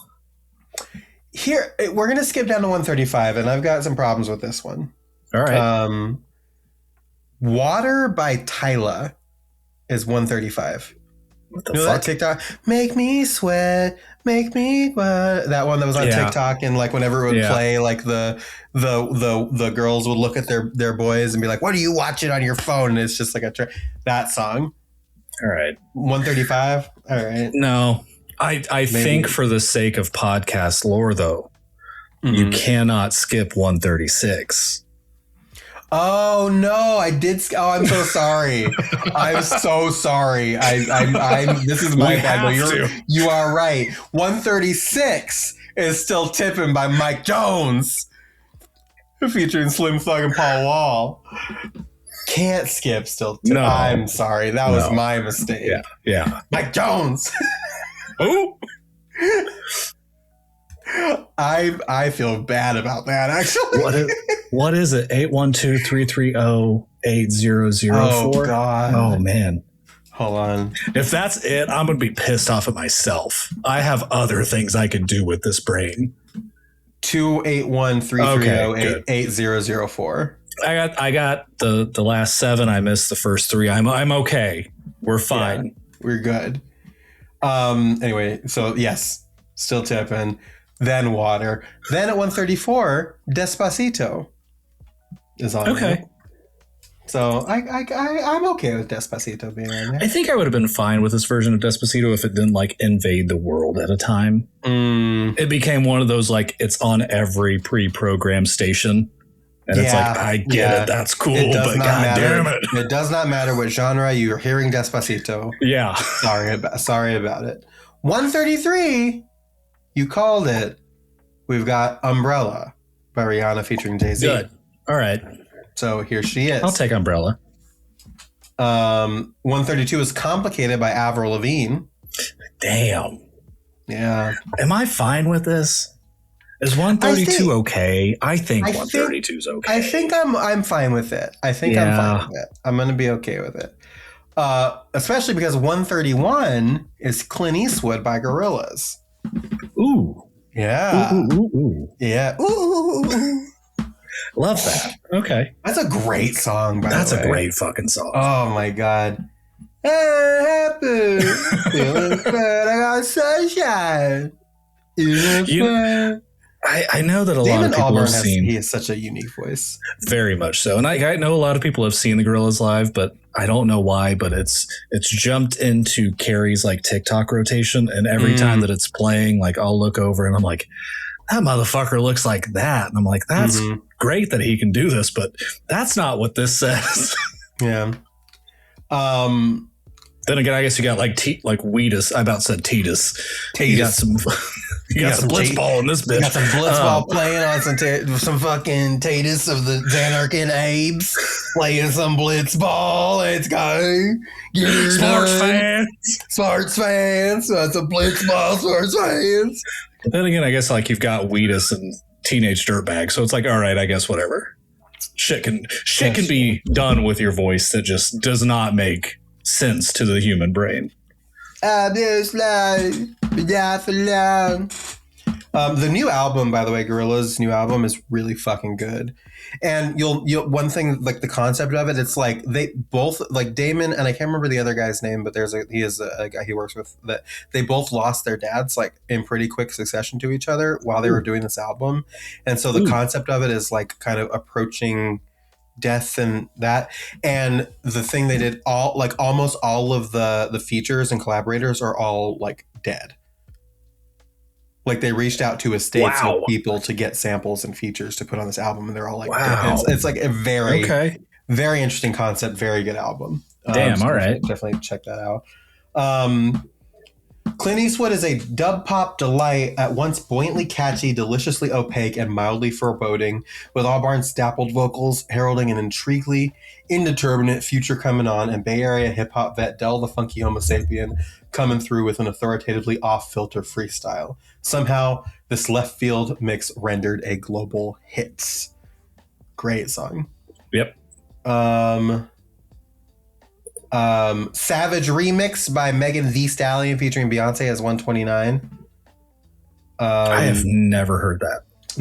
I've never heard it either, but it's on here at 129. I've heard the Savage song. I didn't know there was a Beyonce remix. Yeah. Such Great Heights by the Postal Service, Mr. Gibbard on here at 128. Green Light by Lorde is at 127. I've never heard Green Light. I don't know if I consider I like Lorde a lot, so my guess is it must be a pretty good song. I mean, certainly not enough to have heard Green Light in 2017. I mean, maybe I have heard this. Let's see. Okay. The piano at the beginning is really good. I like this song. I do like this song. I'd have to think if I think it belongs at 127 or is also should be an entry for Lorde at this point, but that's sure. There. Yeah. I gotta shout out my girl here at 126. Night Shift by Lucy Dacus is on here, which like my heart. I love Lucy. We got Family Affair by Mary J. Blige at 124. That's fine. 123. We got Hackensack by Fountains of Wayne. Wow. Which feels too high, but also I appreciate the restraint that it took to not put Stacy's mom. Right, yeah. I appreciate that, which I like Stacy's mom, but it is not like... No. It's iconic. I wouldn't call it a great song necessarily. No. Here's our first entry for this person. Great first entry. 121. Rap. Who do you think it is? Are we going Eminem? We can't go Eminem. We're going Eminem. We're going Eminem. Is it fucking Lose Your Goddamn Self? No. Okay. All right. Stan. It's Stan. Ooh, okay. 121. We got some Stan on here. Yeah. Sometimes I feel like we go the more pretentious route, but Stan's good. Yeah. But I mean, like, Stan's good. I wonder, there's like an entire generation, maybe more, that don't understand that this is where the term I stan comes from. Right. Oh, absolutely. Yeah. Which feels insane to me. But it's in the fucking name. Yeah. Right above Stan at 120 is Survivor by Destiny's Child. Damn. Okay. Yeah. All right. We got 118. We got Redbone by Childish Gambino. Of all this, yeah, I'm fine with that. Yeah. 116. We got Land of Hopes and Dreams by Bruce Springsteen. He's been very, very vocal about good things recently. He always has been. So we love a little bit of the boss here. 114. T Sweezy. Ooh. Blank Space. I'm fine with that. Okay. I'm fine with that. Yeah. You know, if it's got to be. 112. Oh, no. What do you think is at 112? I'm going to tell you right now, Adam. It's not Peaches and Cream by 112. It's not Peaches and Cream. It's not Peaches and Cream. Damn it. No. It is one of our bands. Okay. Is it going to be Ride by 21 Pilots? Okay. More iconic. Ooh. Older and more iconic. Ooh. And you're going to kick yourself if you don't guess it. Probably. I'm going to laugh my ass off if it's fucking I'm Not Okay by My Chemical Romance. God damn. All right. Is it just I Write Sins Not Tragedies? It is I Write Sins Not Tragedies by Panic at the fucking Disco at 112. And let me tell you right now, it's the only song from them on this list. Wow. That's not a shock. No, it's not a shock, but here it is, 112. We got Panic is on. Okay. All right. I'm of two minds about this, and I'm surprised that it's taken this long to get here. But I'm also surprised that it's 112. It's like, it's so high. Yeah. Like, I mean, it's iconic. It's an iconic song. Absolutely. Yeah. I feel like we have to read the blurb on this one. Oh, for Las sure. Vegas teenage pop punk rockers Panic at the Disco cooked up a new flavor of vaudeville-inspired emo on this tale of goddamn doors left scandalously unopened and cheating would-be brides, winding up with one of the least likely hits of the 2000s. The pizzicato cello and theatrical delivery of I Write Sins Not Tragedies only works because it shouldn't. They're a freak of nature, Fall Out Boy's Peter Wenceslas told Rolling Stones in 2007. They wrote that in there. That's true. That's facts. They do absolutely the opposite of everything a label would recommend and still thrive. The song's over-the-top music video even beat out Madonna's Hung Up and Shakira's Hips Don't Lie to win Video of the Year at the 2006 VMAs, proving these theater geeks could go toe-to-toe with the biggest names in pop. Man. Don't count out some theater geeks. Nope. Oh, guys on there. Holy shit. That's awesome. I don't want to give her any attention, so we'll skip past that. 107 Can't Get You Out of My Head by Kylie Minogue. Wow. That rules. If you don't know Kylie Minogue, you should know Kylie Minogue. Yeah, watch the Street Fighter movie. Yeah, watch the Street Fighter movie. God. Kylie Minogue to outside of the US is like probably like as famous as Britney. Yeah. Like that's like the pop royalty, Kylie Minogue. So Can't Get You Out of My Head being up here and being so high is pretty good. 106, Adam. We have our first One Direction song. Ooh. What do you think? Oh God, What do you think about it? What the hell? What is the song that I cannot fucking pull off? What Makes You Beautiful? Fireproof. Yeah. Oh. Yeah. What? All right. Yeah. I mean, they're doing some out of the box stuff here, which I kind of appreciate. They're getting some deep cuts for these guys. Yeah. 105 though, speaking of something that is not a deep cut, Milkshake by Kellis. The only cut, some might say, for Kellis. But yeah. If you have not ever heard Richard Cheese's version of Milkshake, please give yourself the 2 minutes, please. So good. My shouts out my Colin. Oh, sorry. Shouts out Colin, who is my my tattoo artist in Washington, who basically did almost all of my work. Just has like this playlist, this most eclectic thing. You'll just be listening to like hardcore rap, metal, and then suddenly a Richard Cheese song will come on, and that was one of my favorites. So good stuff. I love that. Wrecking Ball by Miley Cyrus at 104. Sure. Dog Days Are Over by Florence and the Machine at 103. Good shit. Wow. Yeah. 102. Poker Face by Lady Gaga. Okay. Yeah. I mean, she's already got Spot with Shallow. You can't say it's her first entry, but I think this is the first Gaga song that I think should be on here. Yeah, for sure. Not like, oh, I said that weird. I was gonna say she has so many more iconic songs that should be on here. This is my benchmark for him. Yeah.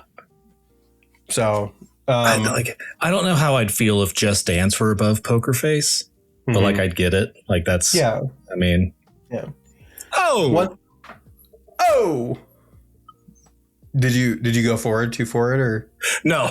Okay. No, there's a good reading, a very flat reading of Christopher Walken reading the lyrics of Poker Face. Okay. And if you want an even more deep cut of what the internet felt like in 2009, there's a YouTube video of Lady Gaga, Christopher Walken, and Cartman all doing Poker Face. It is the best way to listen to this song that you will never listen to the song normally ever again. I'll be damned. All right. And it has haunted me for probably 18 years now. I do have to read at least part of this blurb. If Just Dance was Lady Gaga's breakthrough, I can't say Lady Gaga. I have to say Lady Gaga. Gaga. If Just Dance was Lady Gaga's breakthrough, Poker Face is what made her a pop queen. Packed with sly innuendos, including the Poker Face hook, in which Gaga masked her bisexual desires to fuck her face. The track turned her into the fashion-first strange pop it girl. It was sampled by Kanye West and Common, covered on Glee, and became a defining anthem of the late 2000s, laying the groundwork for Gaga's pop reign over the next decade. I agree with that. If you listen to the lyrics in the chorus, I say he's got me like nobody, and then I say she's got me like nobody. It's got a bit of an undertone of confusion about love and sex, she said in 2009. Sure. And again, I think at this point everybody knows about Gaga. Yeah. But if you don't know about Gaga, Gaga is the reason why we have Chappell Roan and Sabrina Carpenter and a lot of these other like very like out and like bold pop starlets. I think she really inspired like the modern generation of like female pop singers. So moving on to the last song of this section, 101. Adam, you alluded to this.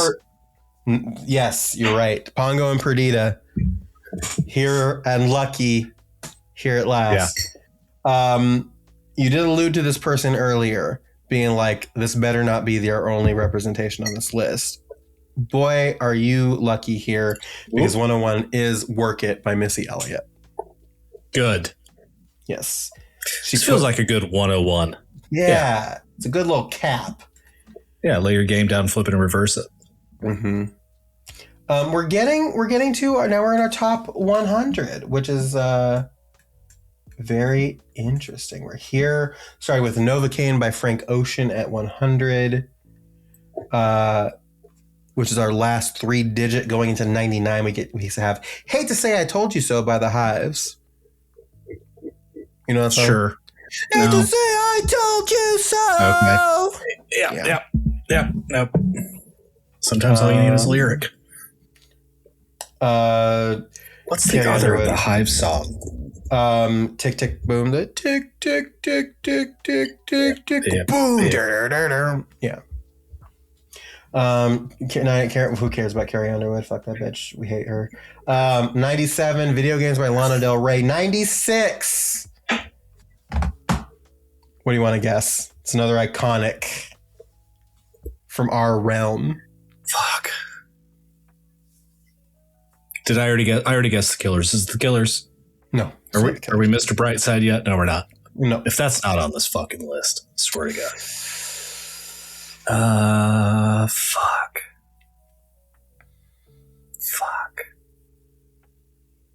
We've already done Linkin Park. Mm-hmm. We've already done System of a Down. Technically, we've done Linkin Park. We did Linkin Park Jay-Z. That's true. So. That's true. Ooh, is it In the End by Linkin Park? It's not. Damn it. Fuck, I don't know. It is Black Parade. My Chemical Romance. I guessed too early. Damn it. Yep, too early. I don't know why people want to be small, My Chem's Gerard Way declared in 2006. That was not a problem on the band's landmark Death Rock Sgt. Pepper opus, Welcome to the Black Parade, or its massive title track. Producer Rob Cavallo's piano chords open the floodgates from confession to catharsis. Horns blaze, choruses soar, and guitars cascade until We'll Carry On transforms from lyric to liturgy.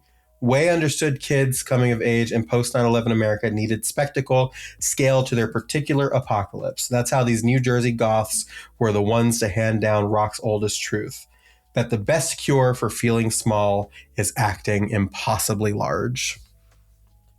Some of these blurbs are really fucking good. Yeah. Let's see. We'll go all the way down to 92. Get Busy by Sean Paul. It's 92. What the fuck? Yeah. I mean, it's a good Sean Paul song, but I don't know if it needs to be 92. I don't know either. One above that at 91. Yonkers by Tyler, the Creator. Oh, yeah, he's a fucking walk of paradox. Yeah, I get it. Yeah. No, I'm not. Threesomes with fucking Triceratops. You almost can't talk about Yonkers, the gate-crashing single from Tyler, the Creator that solidified him as a cultural force for a generation without talking about that music video. There he is, rendered a brooding black and white, seated at a stool as he rapped about the dark torments of his mind. The second single from his album, Goblin, Yonkers solidified Tyler's brand of both vulnerability and youthful provocation. Threesomes with the fucking Triceratops reptar, he raps, name-dropping a character from Rugrats. Though, as Tyler tells it, he made the hype that Tyler and his Odd Future compatriots had built at the time would prove to be very much warranted, and Yonkers was just the start. Yeah. Yeah. Yeah. I mean, it's crazy to like hear this song and see where he is today. Yeah, he's there's a lot of stuff. There's a line in the song number one, what you think of Haley Williams? Fuck her, Wolf Haley robbing him. I'll crash that fucking airplane that the F-word, N-word Bob is in, and stab Bruno Mars in his goddamn esophagus, and won't stop until the cops come in. Yeah. Tyler is a force of fucking nature. As a person who has never enjoyed Bruno Mars music, while I never wish that on a person, it is a great fucking lyric.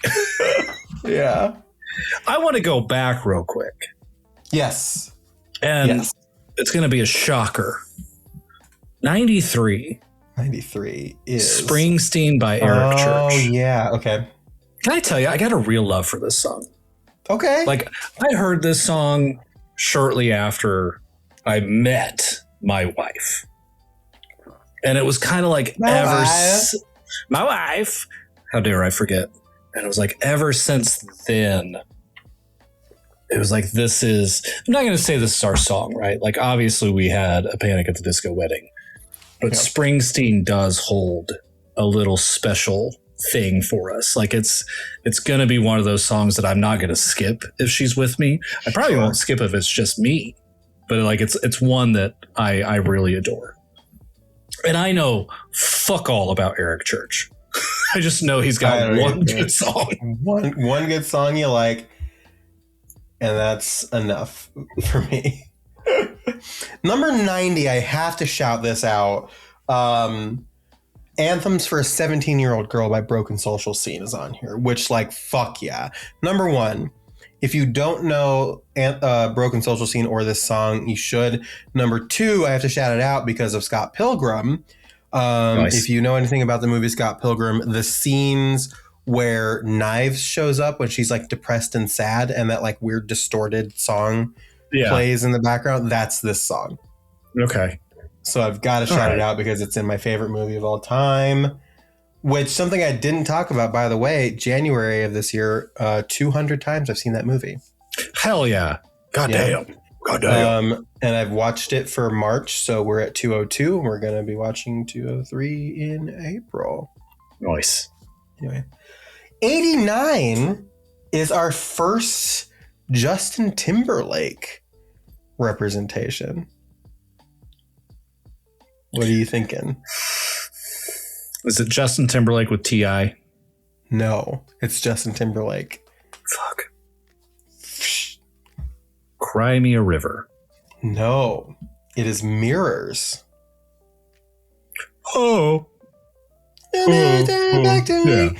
I tell you what, this is certainly gonna ruin the tour.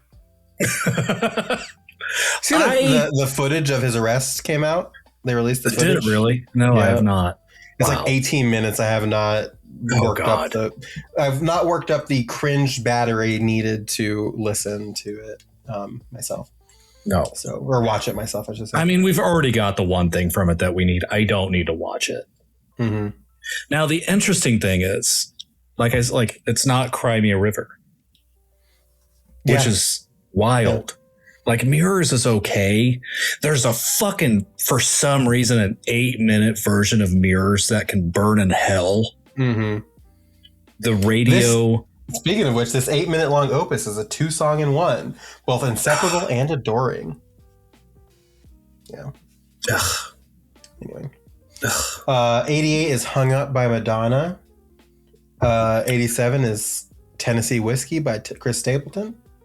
I mean, T-Pain does a better version. They could have just used T-Pain here.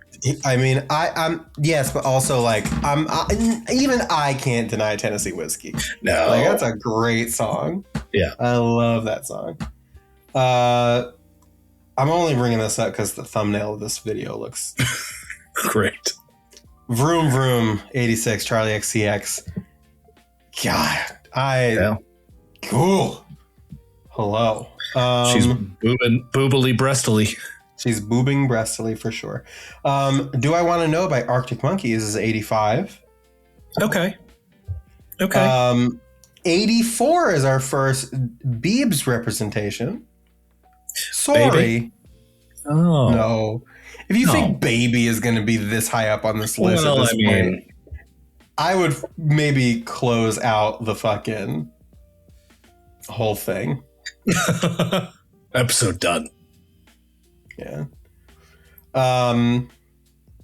82. Hey Ya, Outcast. Wow, so the whole world just really isn't here. Yeah. Like, I can't be mad. I can't be mad either, but they're not going to put any other songs with Hey Ya on this list. No. Like, no. And that's not me spoiling. I don't remember, but I can't imagine there's any more Outcasts on this list after 82.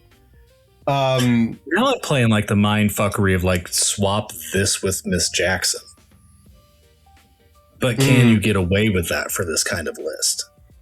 I don't think so. I think the iconicness of Hey Ya probably would not stand up to that. Yeah. Yeah. So, at 80, I skipped over Baboni at 81. But I don't know how to pronounce this song. I'm so sorry. I'm not Hispanic enough to be able to pronounce the name of this song, so I'm just not going to. But we got some Baboni at 81. I know that first word means dance.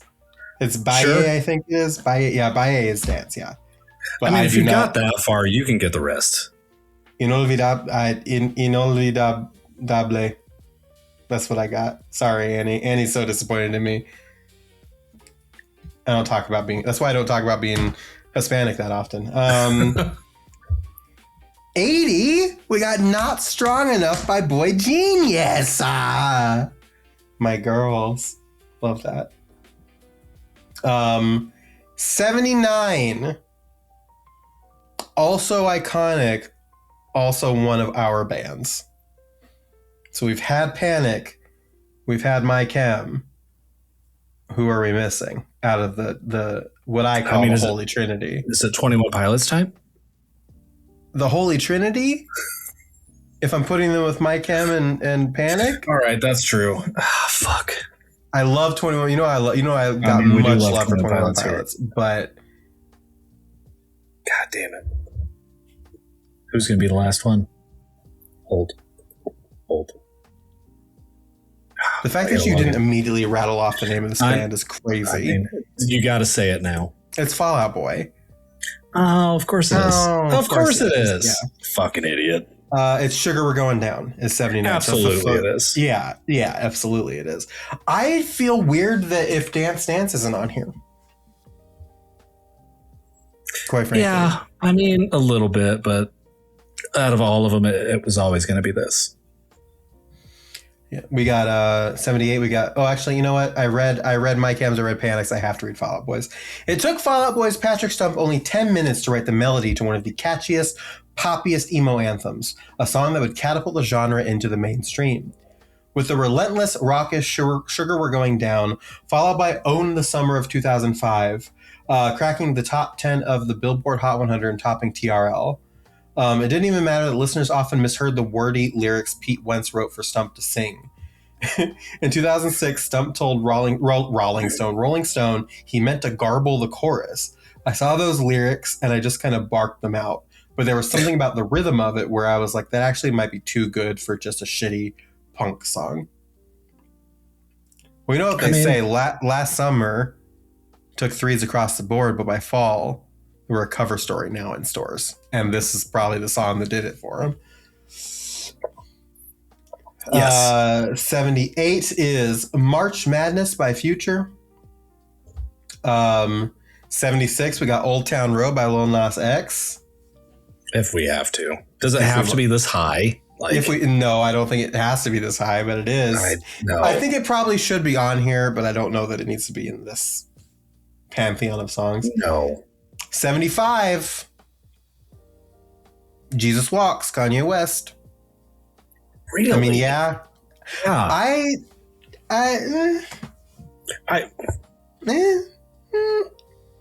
makes sense. Yeah. There are other songs I'd probably put above it, but it makes sense to me. Yeah.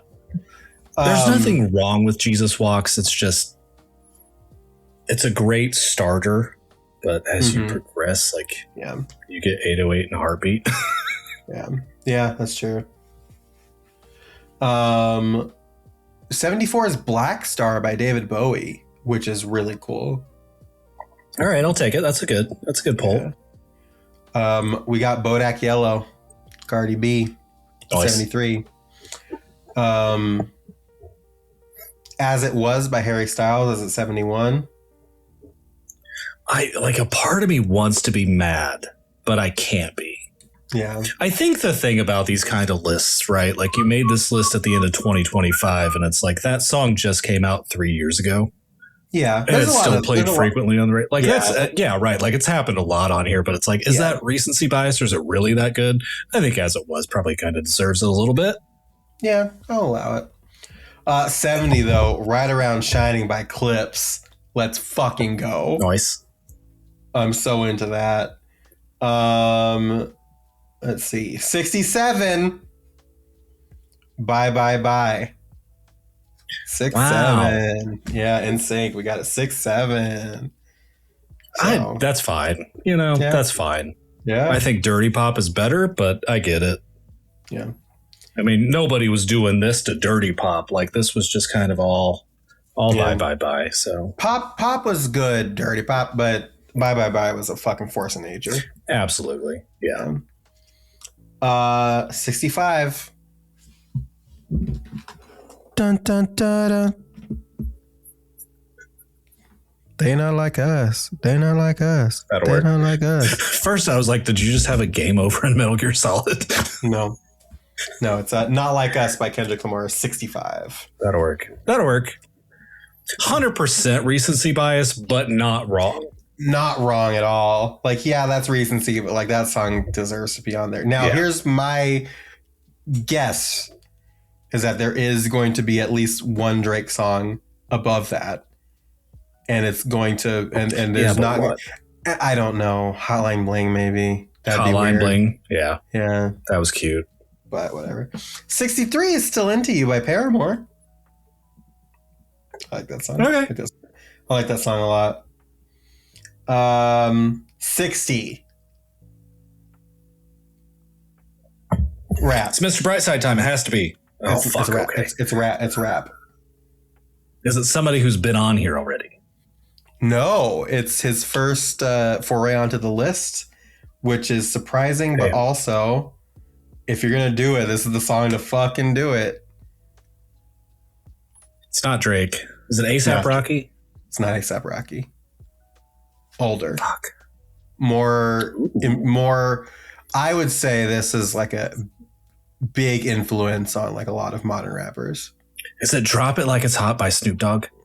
No, it's not that. That's an old song. That's not 21st century at all. Oh, it's gotta be. Drop It Like It's Hot? Drop It Like It's Hot was like 2004. Oh, maybe. There's no 2004, September 27th, 2004. Hell yeah. Wild. Okay. Wow. No. The rapper is newer, but still I would call No, because we've already had Sunshine on here. All right. Wow. Yeah. Okay. I'm a young money millionaire, tougher than Nigerian hair. It's a Millie by Lil Wayne. If you hadn't guessed by now. You know, it's fucked up. Like I've been through a lot and heard enough fucked up weird music that I was like, are you saying Asher Roth is on this list right now? No, it's the real song. I gotta give a shout out at 59 to Motion Sickness by Phoebe Bridgers, another one of my girls. All right. Love that. 58. Turn down for what? Wow. DJ Good. Snake and Lil I'm okay Lil with Jon. this fucking music video is phenomenal. I don't care. Oh, it's great. Yeah. It's a great video, yeah. 57 though. It is a beautiful day. It's U2. Ooh, okay. All right. At Sure. 57.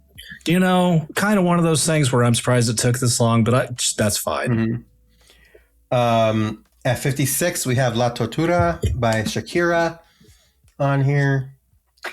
We've got 55 is Teenage Dream by Katy Perry. Really? Teenage Dream is at 55. 54 is another rapper. I would say also influential, contemporary, I would say, to Eminem. Ooh, now I got to think about. It's not if Ja Rule is this high. It's not Ja Rule. Like I'm not saying they're on the same plane, but if what like about contemporary. Ja? All right, I know what Ja thinks. All right, 50 Cent in the Club. You are 100% correct. Oh yeah, 54 is in the club by 50 Cent. Yeah. Oh yeah. All right. We got Bees in the I'm Trap mad at at 53 by Nicki Minaj. Got Take Me Out by Franz Ferdinand at 52. That's pretty cool. That's good. I don't know this song. Latch by Disclosure featuring Sam Smith is 51. Oh, really? You don't know this? I don't want to like put on my music. Oh, yes. I had to hear the hook, but I do know the song. Okay. The song's really good. I'm not mad at 51 for this. It's a great song. I didn't know it was called Latch, nor did I know that it wasn't just Sam Smith. I think it's just the beat dropper on here. Yeah. But yeah, like fucking great song. Okay. And it was like in the middle of Sam Smith building popularity and then just kind of like did this thing that was very different. Mm-hmm. It's like, hell yeah. Hell yeah. We're going to fucking rocket through these and we're going to, unless there's one like really particular one, we're going to kind of like read these and then we're going to spend some time on the top 10. So 50 is The Wire by Haim. We've got Pretty Wings by Maxwell at 49. Paper Planes by MIA is 48. Wow. We got XO Tour Life by Lil Uzi Vert is at 47. That feels weird that's that high A up. little bit. Back to Black by Amy Winehouse. As a matter of fact, maybe this is the millennial national anthem, Lil Uzi Vert's XO Tour Life, a quintessential artifact of the SoundCloud era, longs for a future deferred. All my friends are dead, Uzi raps, almost too jovially given the fact that the line is preceded by Push Me to the Edge. The song is about Uzi's breakup, but it perfectly captures the mood of its time and Uzi's broken-hearted anthem cut through to a deeper sense of loss that seemed to engulf a generation. In the emo rap era that Uzi perfectly encapsulates, on XO Tour Life, we see growing beyond traditional borders into unseen terrain. Who better to chart that course than Lil Uzi Vert? You know what? Who better? Here's what I'll say, because the SoundCloud rap era was kind of like a moment in time. I don't mind one song representing that era. Sure. That's high up on the list. I'm gonna say that I'm okay with this. I'll side with you. Yeah. Anyway, 46 is Back to Black by Amy Winehouse. 45 is Follow Your Arrow by Casey Musgraves. Hell yeah. Yeah, that's a good one. Great one on there. 44 is Bad and Bougie by Migos featuring Lil Uzi Vert. Wow. I'll take it. 44. Yeah. Bad and Bougie. You don't like you're not fucking with Bad and Bougie at 44? I don't know if I fuck with it at 44. I fuck with it at least. I don't know if I fuck with it at 44. Well, really quick here. Way too big of a word to be using to talk about Bad and Bougie by Migos featuring Lil Uzi Vert. And I don't even know if I'm going to pronounce this right. An apotheosis moment. An apotheosis moment for Atlanta trap pop Bad and Bougie had it all. A viral meme, raindrop, drop top, a crawling beat from an era-defining producer, Metro Boomin, a guest verse from Lil Uzi Vert before his XO Tour Life blow up, and of course, Migos, the high-octane trio reshaping hip-hop in their mold of trap house and triplet flows. The song was a smash on SoundCloud and Spotify and at strip clubs, ultimately growing to be the type of pop hit that knocks Ed Sheeran out of the top spot. Jesus Christ. The group's takeoff compared their star-making moment to Christmas Eve. You just know that everything you ask for is going to be up there under that Christmas tree. He told the New York Times, "It's our time now." Your volume just spiked. Did it? Yeah, it did. How am I now? You're still the same. Huh? What the fuck? It may be a me problem, but yeah, like you maybe. No, my mic and everything's still what it's supposed to be. Weird. 43 is "Hold On, We're Going Home" by Drake featuring Majid Jordan. Yeah. 42, "Call Me Maybe" by Carly Rae Jepsen. Let's go. Damn. Yeah. All right. Yeah. 41 is "Blinding Lights" by The Weeknd. 40 is "Thank You Next" by Ariana Grande. For all the goddamn Weekend songs, though, like Blinding Lights good, but I don't know. I could think it. I'm gonna be honest with you. For this list, it was gonna be the one. It was gonna be Blinding Lights. Yeah, for sure. "Thank You Next" by Ariana Grande is 40. 39, "Lose Yourself" by Eminem. Yeah. I mean, the fact that this song is like on hip hop and alternative stations around here is kind of like, yeah, whatever.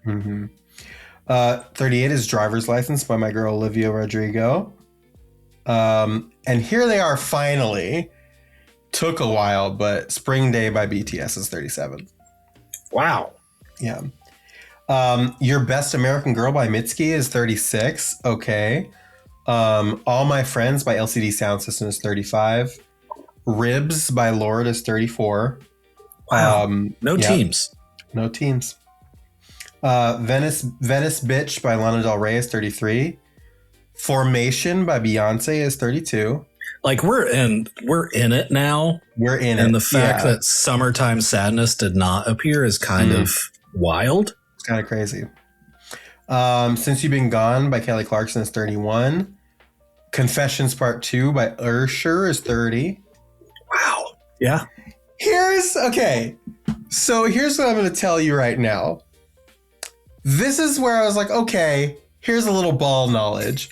Number 29 is "International Players Anthem" by UGK featuring Outkast. Wow. Yeah, 29. And you know what? Yes. I agree. Wow. 28 is One More Time by Daft Punk. We Found Love by Rihanna featuring Calvin Harris is 27. It's just fucking hit me that this is the first Daft Punk we've had. Yeah. Wow. I think the only, maybe there may be one. Well, more, I mean, you're remember. you're poking 2000. You're kind of right there. Yeah. 27. We Found Love, Rihanna featuring Calvin Harris. 26, Adam. Do you want to guess what 26 is? Is it Mr. Brightside time? It's Mr. Brightside by the Killers is number 26. So Too low. Too low. Yeah, too low, honestly. Number 25 is 99 Problems by Jay-Z. All right, sure. 24, Untitled, How Does It Feel by D'Angelo. You know what? Fuck yeah. I mean, hey, got to represent on this podcast. Yep. Would be no girls, boys without this. True. There would be no Bye song without Untitled. So, 23 is Pink Pony Club by Chappell Roan. Here she is. 23. Wow. Yeah. I kind of want to say like there's a lot of other songs that I could put in this list that would probably set this higher, but I don't. I still think this would be under 100 for me. I know it would be 100, like under 100 for me. It's a really good song. Yeah. Fuck them kids, though. Fuck them kids. 22 is Essence by WizKid featuring Thames. Sure. I don't know what a WizKid is. I don't. I feel like I'm listening to it right now, and I feel like I do know this song. I bet I do not know this song. 21, Lady Gaga is back. She's got Bad Romance at 21. Oh, hell yeah. Yeah. 3 songs on this list, that's fine. Yeah, pretty good. 20, Bad Habit by Steve Lacy is number 20, which I don't know that I agree with. I like Bad Habit. I don't know that it's top 20. No, absolutely not. Yeah. Number 19 is Someone Like You by Adele. Number 18, Bad Guy by Billie Eilish. Still wouldn't be my choice, but I get it.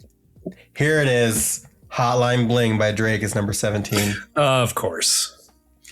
Number 16, We Belong Together by Mariah Carey. What the fuck? Yeah.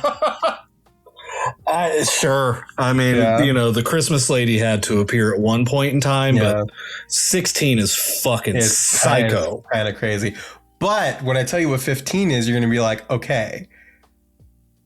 Bombs Over Baghdad is number 15 by Outkast. Okay. All right. They're back. Yeah. All right. They're back. They're back. I'll take it. That's I'll fine. take the. That's fine. A lot more representation in that top like 25 than I was expecting for Outkast. So I'm okay with it. What were you going to say? Going back to Mariah Carey?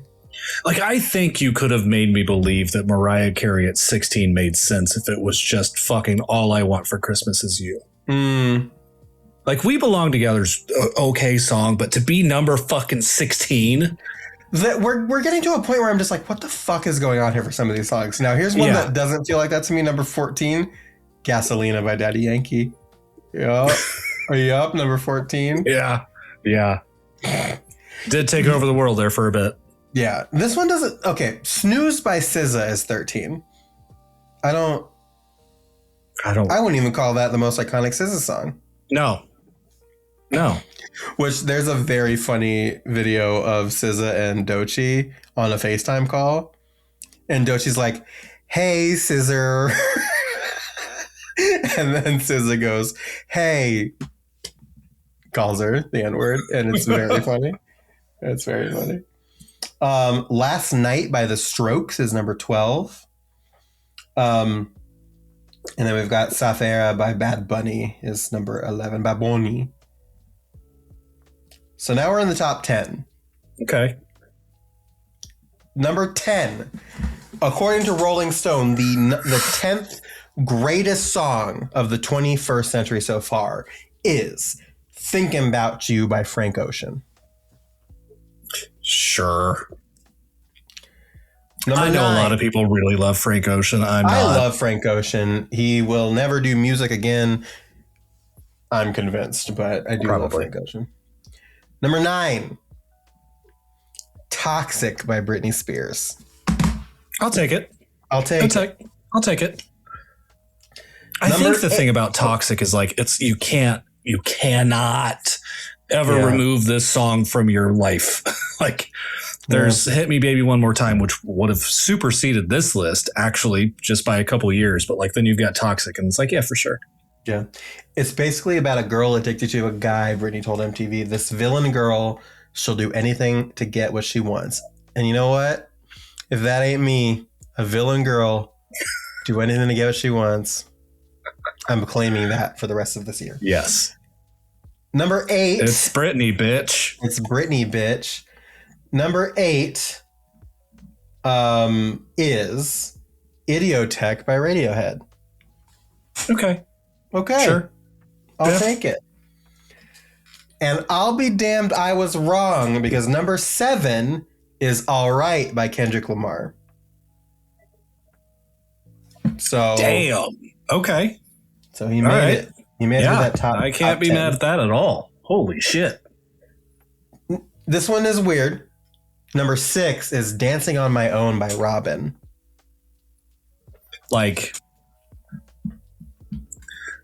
white girl, blonde, pixie cut Robin. Okay. Yeah. Okay. I mean, I guess the Robin that like I'd have been associated with would have been like 1997. I keep dancing on my own. That song. Yeah. Weird that it's 6. Hashtag not my Robin. Not my Robin. I don't even know if I think this song should be on this list. No. No. Maybe that's controversial. Maybe I don't fuck with Robin like that. Maybe I don't know Robin like that, but I don't know that it should not be up here. Here's where I need you to chime in, because this does not make fucking sense to me. Her being here is fine, whatever. I get it.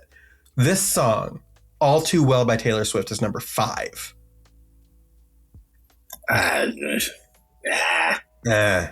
No.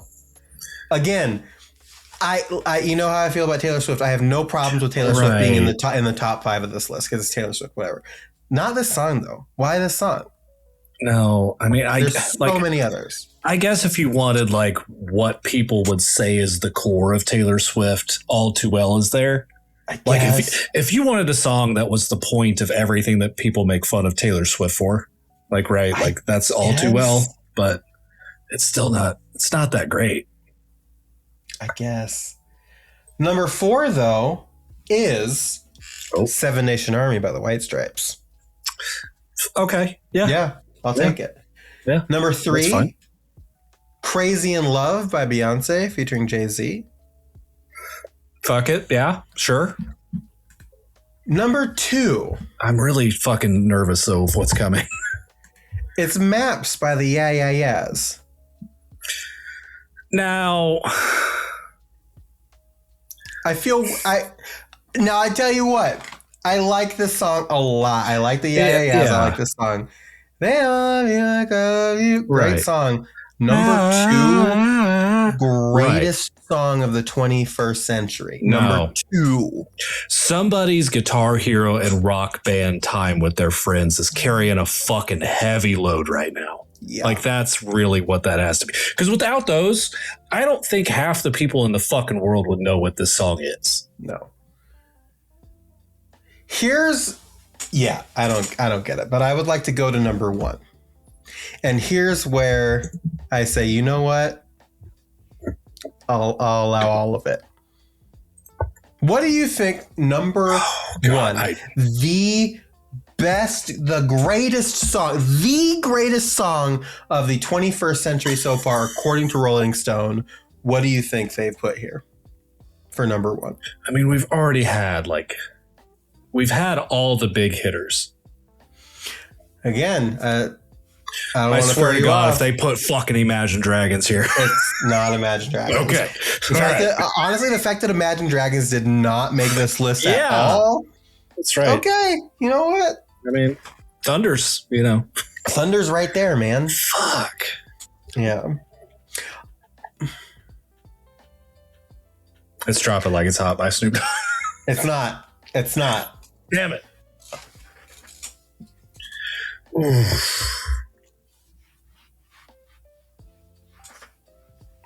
Does that do anything for you? Okay. Does that do anything for you? I know it's not. If you're yeah. No.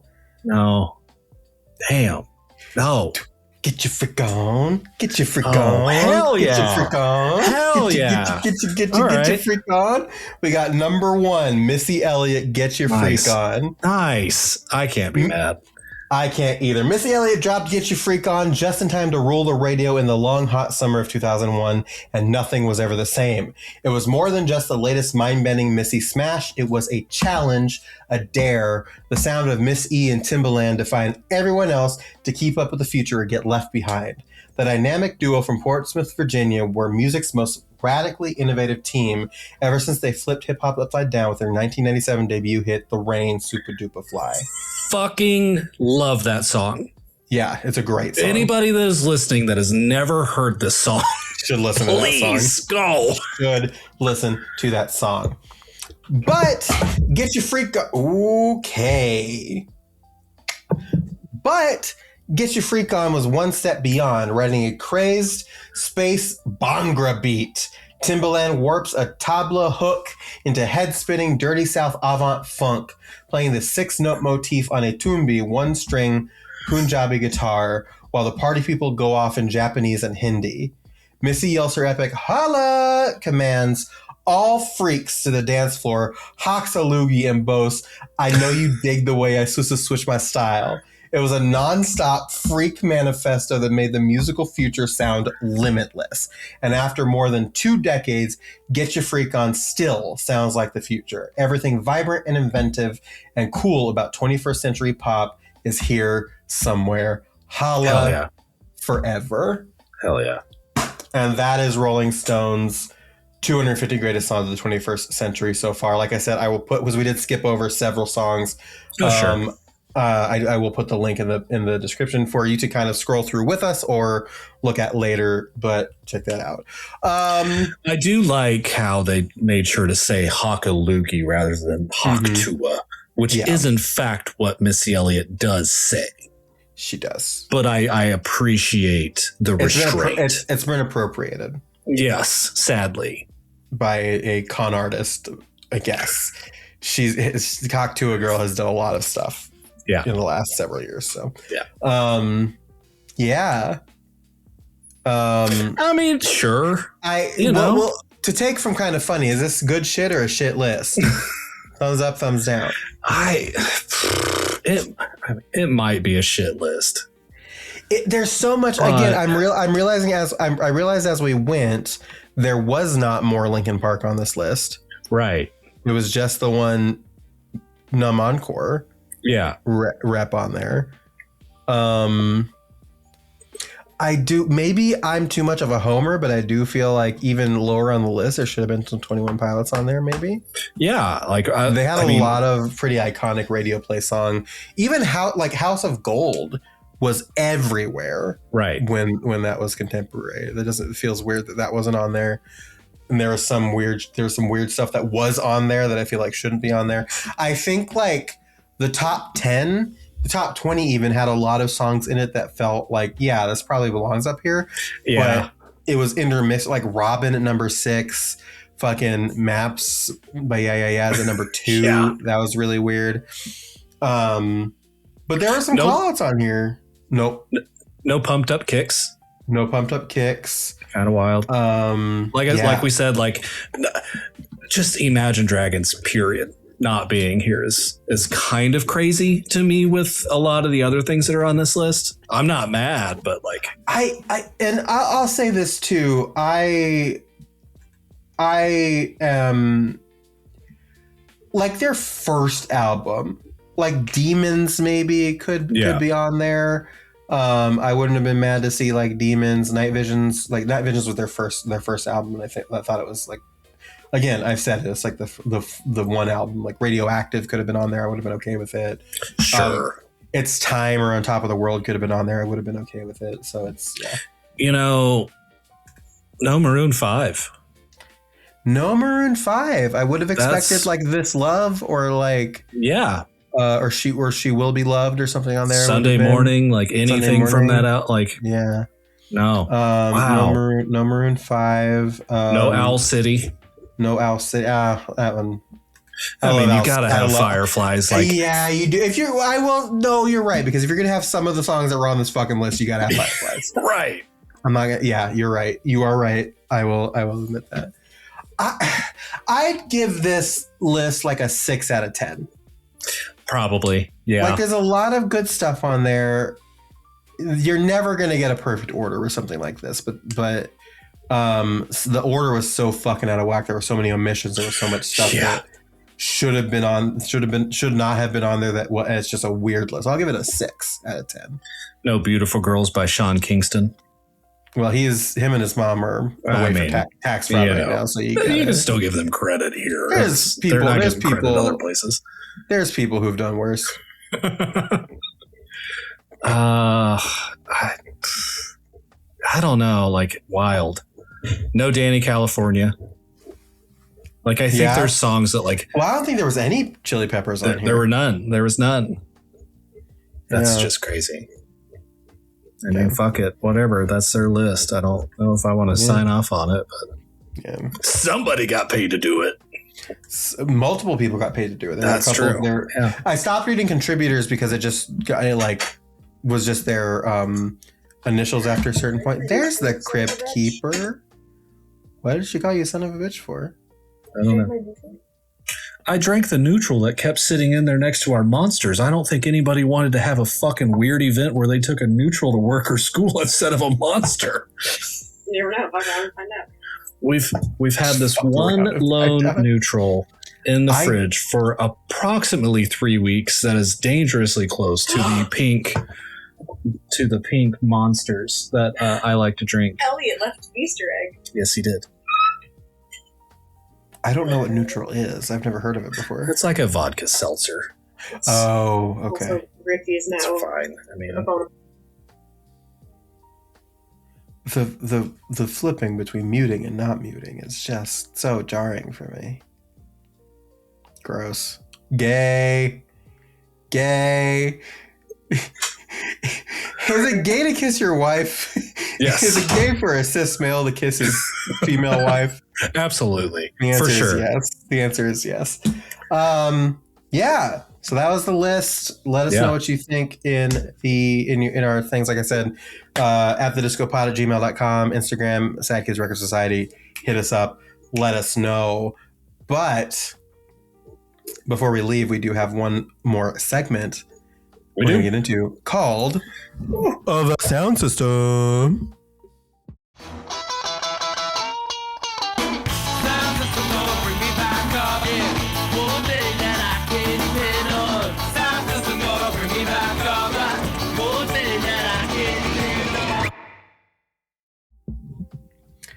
We got copyright struck for using that little segment of Sound System by Operation Ivy in our last episode.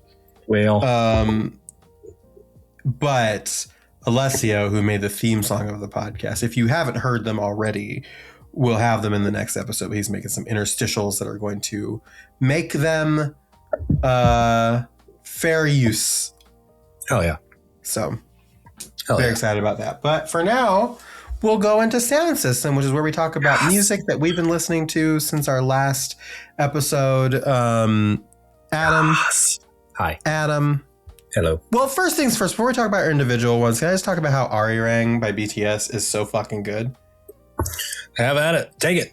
It's just really fucking good. It was one of those things where I was just like, so Korea has this thing where they have mandatory military service and they had to go do that. And then they came back and it was like, okay, we got to do an album, and they did an album and it's really good. There was a lot of like features on here, JPEG Mafia was working with them on some of these songs. Like it's a lot of like Tommy Rich or something. Was it Tommy Rich? I can't remember who it was, but there's a lot of like interesting features on this album. Sure.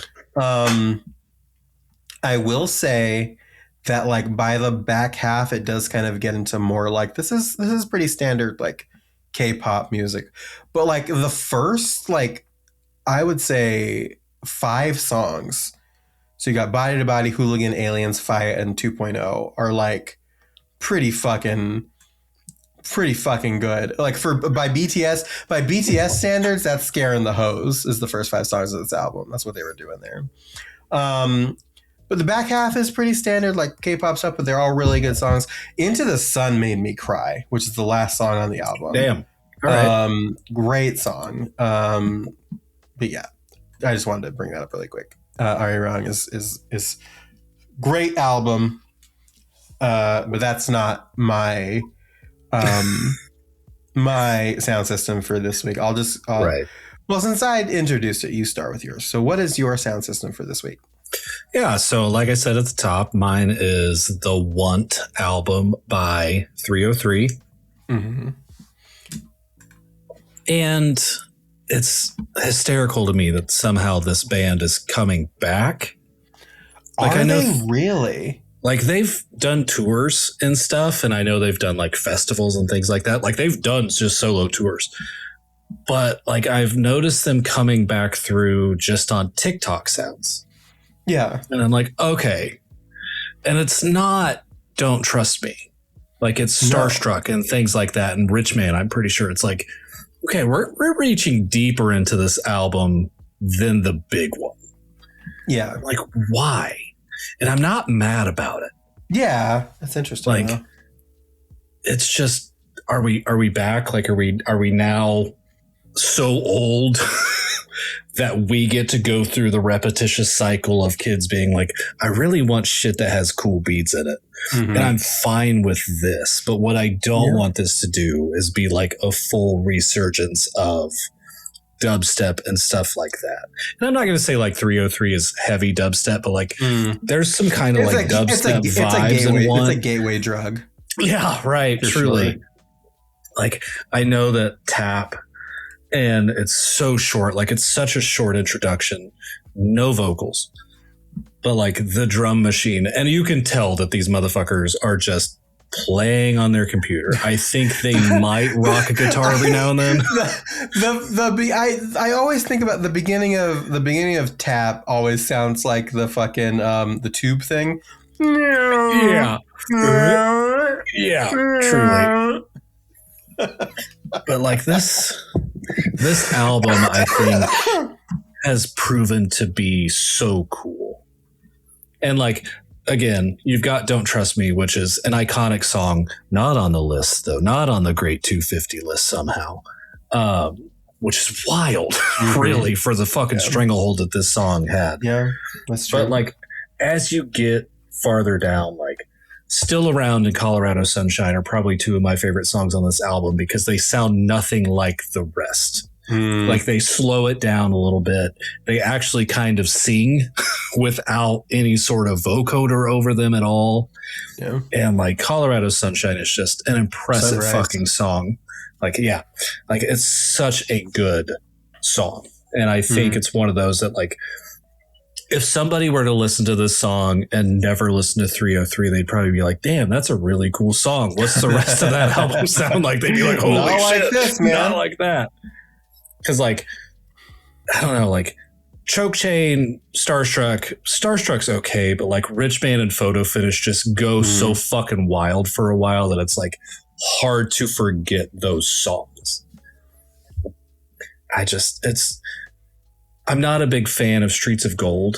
Like, I'm pretty sure that was their second album. Like, there's a few good songs on it, like fucking House Party.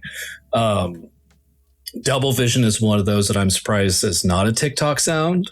But I mean, I'm fine with it not being, because I don't really need that more.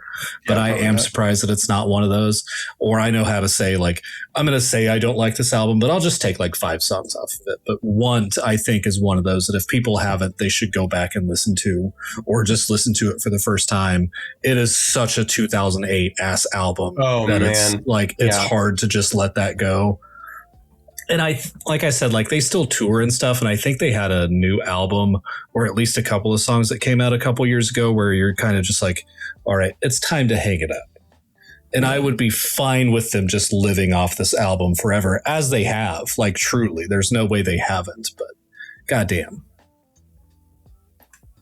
If you were going to pick one of the songs off of Want to throw on our Sad Kids Record Society Sound System playlist that you can find in the description of all of our episodes. Which one would you pick?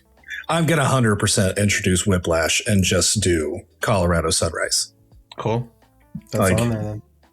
If you ever wanted something that's going to make you feel a little something, and it is the Whiplash, like this is that thing that I love, where the last thing from the album is a slow little ballad, right? Like, and I've said that a lot on Adam and Lily at the Disco, and this does that in a way that is so cool.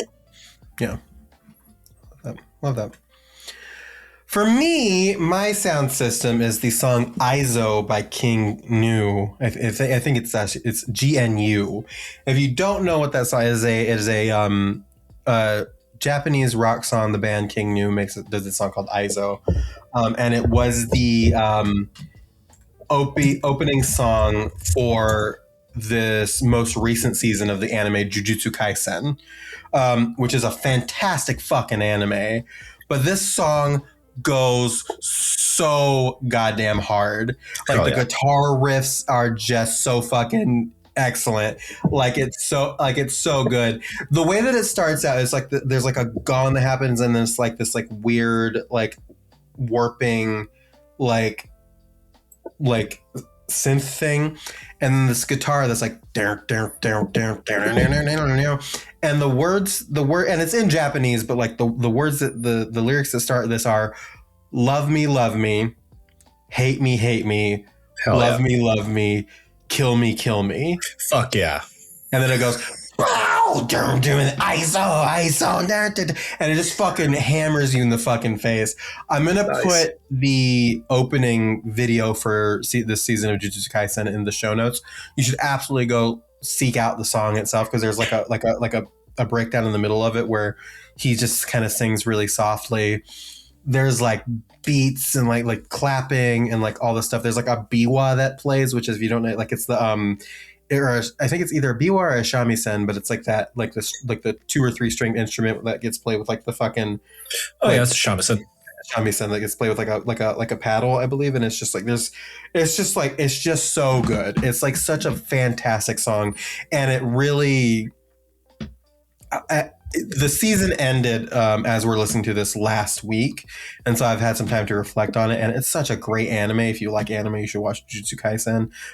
It's so good that Chelsea got into it. Chelsea's not like a big shonen anime watcher. She got into Jujutsu Kaisen. It's really fucking good. But they do this thing in the finale where they don't show the opening, and I'm like, oh. It was my last chance to watch the opening with an episode. And then they give you this fucking baller fucking episode with like fantastic fight choreography and all this other stuff that's happening. And the very last fight of the episode, like the climax of the episode, 2 of the characters are facing each other, staring each other down, and then the song starts playing. Nice. And they play the entire song, not just the short version for the intro of the anime, but like the entire song over the fight. And the fight climax, like the fight ends as the song ends, and it's just like pro cinema. So check out Jujutsu Kaisen first of all, but check out ISO. Jujutsu Kaisen has like, there's a lot of songs that they have. I think they have like four. Yeah, they have 5 now, including ISO, and they are all fucking bangers. Specials, SPECIALZ from the last season, also an incredible song. The very first one, I think it's called Kaikai Kitan, I think it's called, is also really. Just look up the Jujutsu Kaisen songs, and you will not be unhappy. But my pick for this episode is ISO, so please check it out. Hell yeah.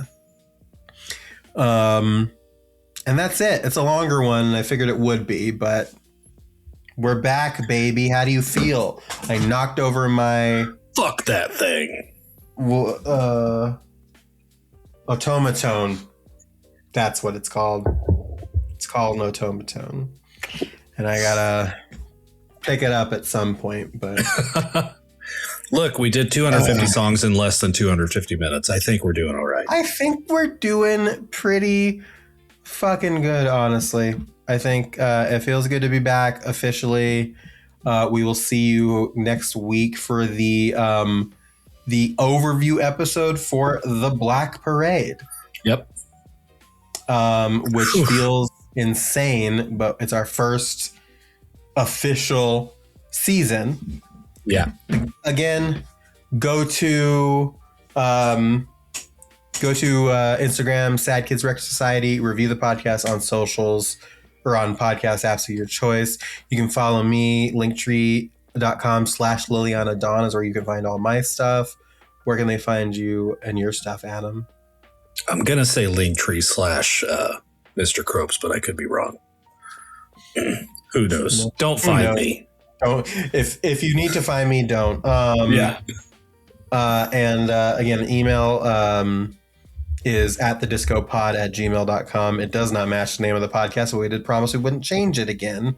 Yep. So here it is, atthediscopod@gmail.com if you'd like to send us a letter.